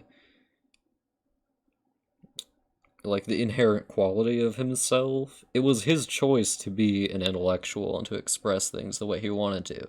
It was not Martin Luther King Jr.'s choice to be black. He just is, and the law discriminates against him for something he just is. And it didn't do the same to Socrates, at least to my knowledge. Which is why I think Martin Luther King Jr.'s approval of the law speaks more highly of it than Socrates's. And I know this is a lot of high and mighty shit. Oh, look, I've read philosophy once. I'm very smart. I have a big brain. I've read Socrates and Martin Luther King Jr.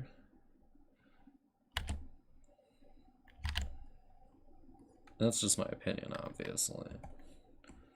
Like,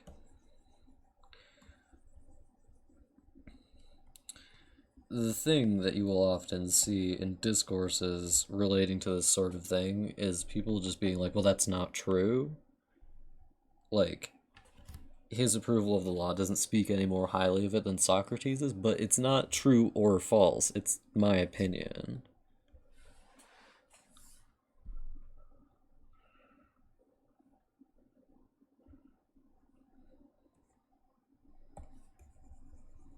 Which of these is higher up? The one on the outside is higher up. No. No, is it? No. The one on the outside is lower down. These bones here, I mean.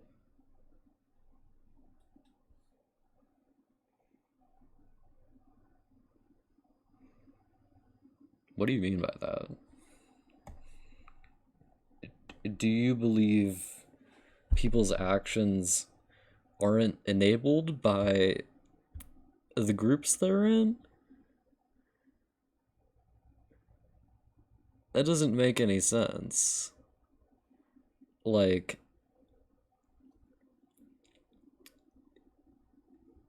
what? Do you not believe that if, like, I'm trying to think of a less severe example of this. Actually, that's a pretty common debating point. Like, if you were part of a church, say the Mormon church, and everyone you knew was homophobic, would you not say that if in the church they talked about how gay people are fine, they just shouldn't get married, it's wrong for them to get married, but they're fine? Like, would you not say that those people's opinions and the way they treat gay people are influenced by what they heard in church? Is that not the case?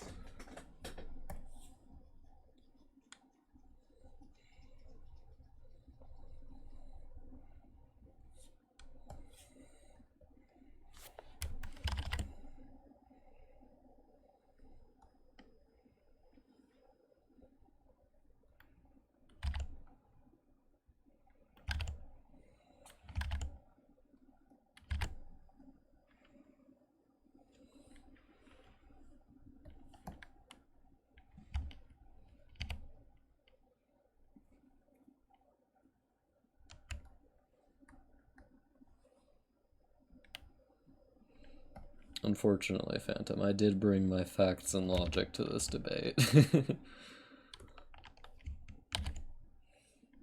My facts don't care about your feelings.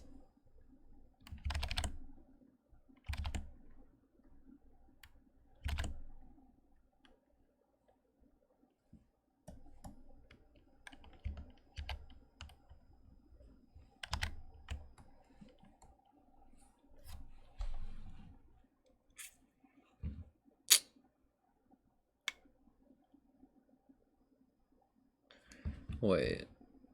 Wait.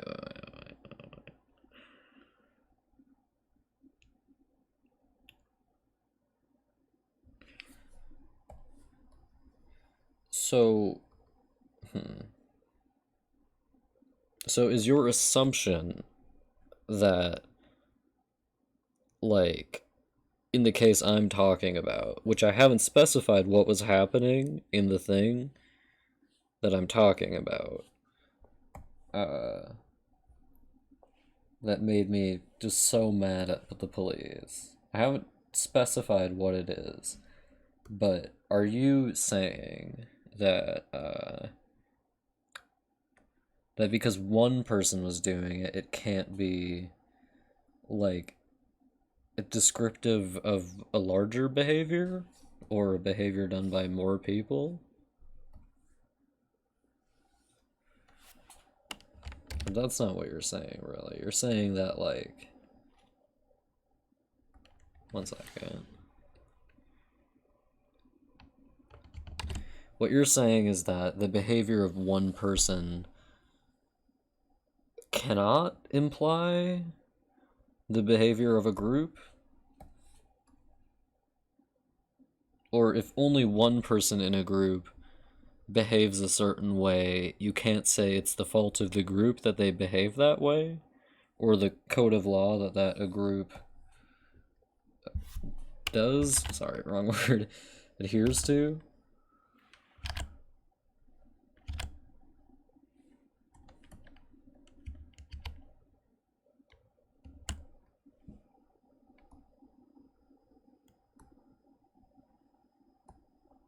It definitely looks wrong.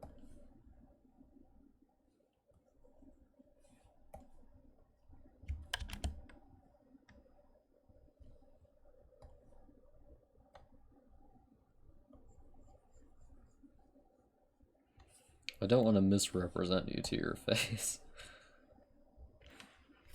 As much joy as I would get out of it.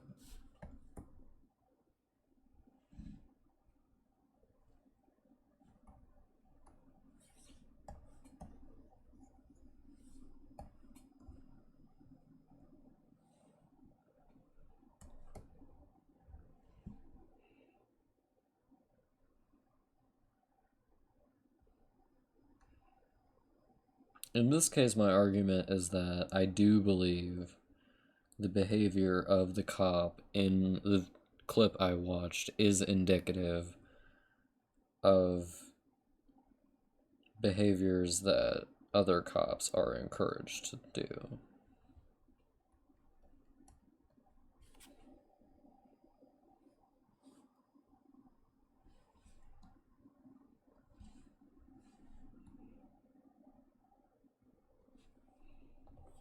Or if not encouraged, not discouraged from doing. Because it was a pretty...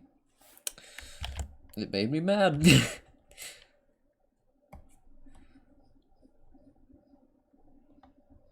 Honestly, it might not have so much to do... Well, I think in this specific case, it was a combination of two things. Thing one, what the man's upbringing likely was. He was harassing a Native American person who might not have been Christian. And he himself was white in America, which makes it... and a cop, which makes it pretty likely he was Christian. And the attitude of Christianity toward people of toward transgender people, because it was she, it as in the situation, it was a transgender Native American woman, and he was harassing her, and he like demanded she get out her ID, and it said a different name and it had like male on it or whatever, and was harassing her and treating her awfully. And so that's behavior that Christianity, or a lot of sects of Christianity, encourage because they don't see transgender identities as valid or worthy of being respected. And I believe the second aspect of why he treated her that way, or that's what I'm describing. So what happened in the video was, it was from sometime in the early 2000s, I believe. It was a trans Native American woman who got like approached by a cop. I don't know what the circumstances of her getting approached by the cop were. I think she was just like out in a parking lot or something like that. And she got approached by a cop, and the cop like was like, "What's your name? Like, let me see your ID." And it didn't say the same name because she's trans. And he was like, "Oh, well, you're lying then. You're lying to a police officer," and demanded she get in the back of the cop car, harassed her some more, constantly misgendered and misnamed her. And then when she got let out, or when she was in the back of the cop car, she looked at him and she was like, "You can't stand that I'm beautiful." And that's what the clip was, I believe. I haven't seen it in its entirety.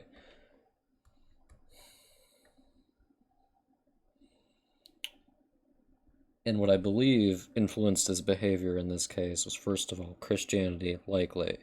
Second of all,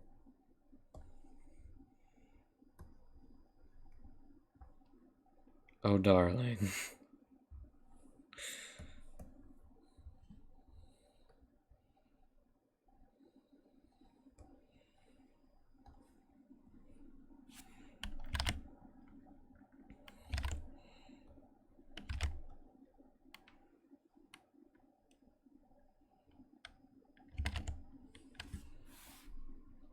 Don't try to say it isn't applicable now because it happened in the early 2000s. 'Cause, honey...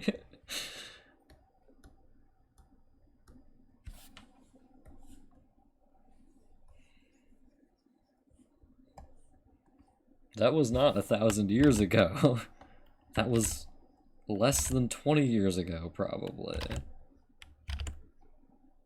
The world does change, but it does not change that quickly.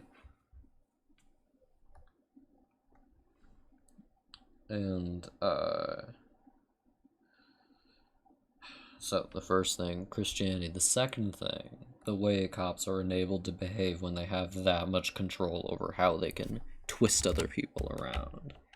He believed he had the right to drag her around and mistreat her because he was a cop.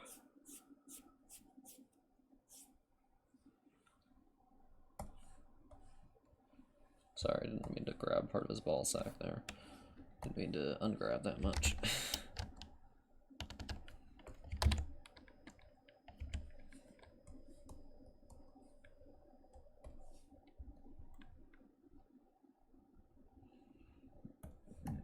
At any rate, it made me so mad. Good lord.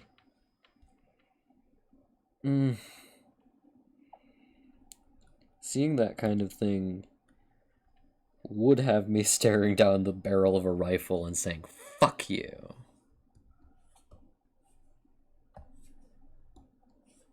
And not a lot of things would have me doing that, but that would do it.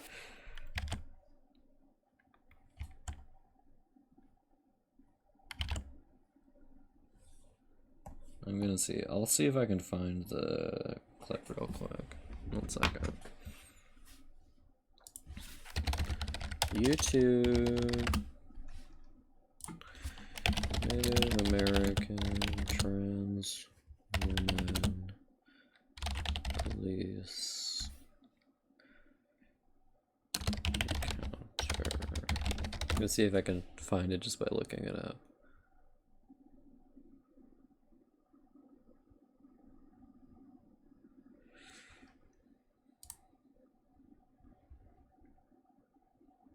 One second. I don't know if I can find it.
I can't find a specific clip of it. Is it in this video? I think it might be.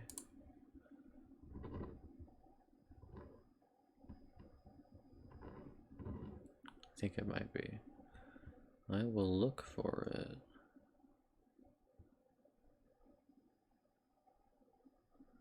Later.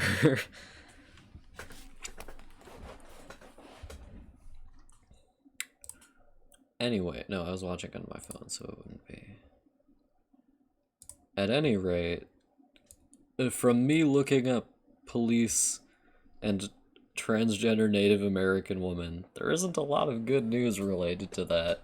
Granted, it is the internet, so you don't see a lot of good news in general, but police are not famous for being kind to trans people. We'll say that. Or gay people. Usually in the same settings.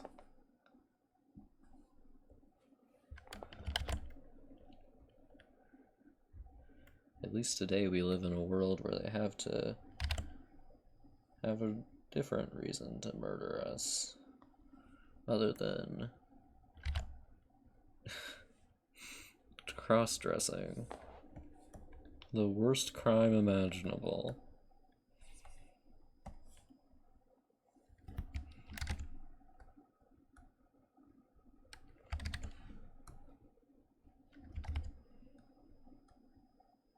Did a little too much drag there, honey.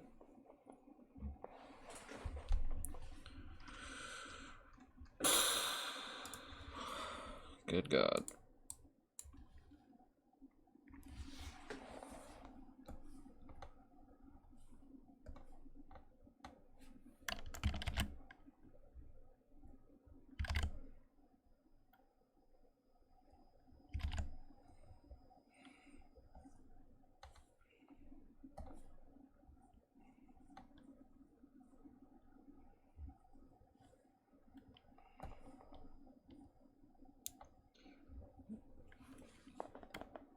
I don't know how to tell you this, but it's because they're bad. If the police weren't structurally bad, you would see more things that were positive about them, but structurally they're bad. Like, individual policemen can be very nice in a lot of circumstances, but they're still structurally bad.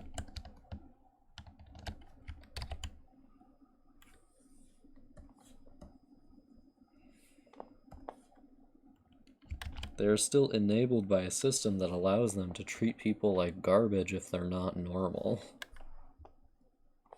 Normal, in quotation marks.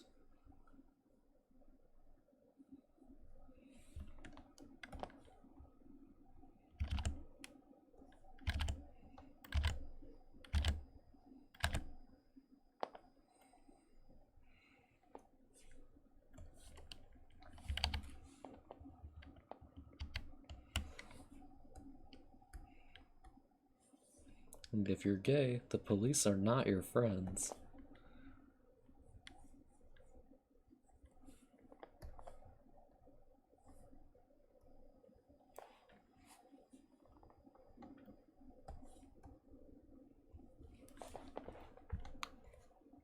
That's not a good argument. Saying, well, other things are bad does not make them any better? That's...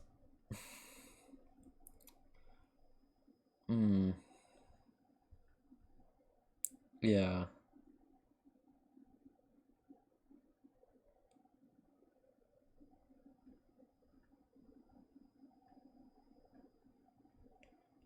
Well, that is factually true, I guess.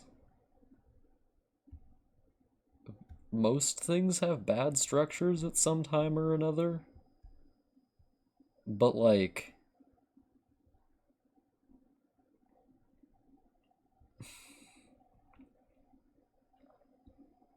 most things don't go shooting up random people's houses because someone in the building might have dealt weed? I don't know.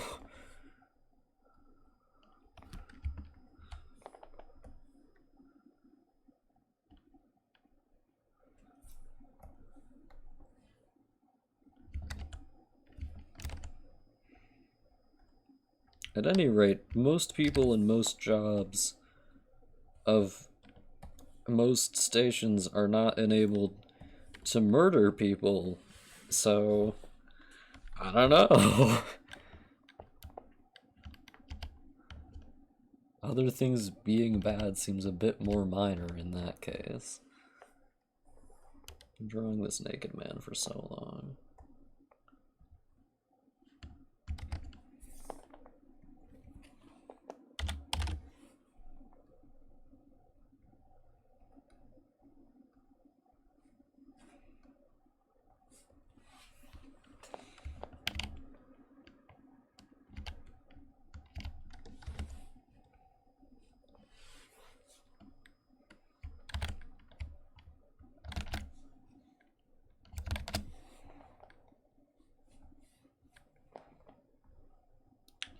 Okay. After our 2.5 hour long discussion on police brutality, queerphobia, and other fun topics, I'm gonna conclude this stream. And meanwhile, I was drawing a nude man playing a pleasant video game, or drawing other things unrelated to those topics. Anyway. Bye-bye, Phantom. I hope to see you tomorrow. See you later.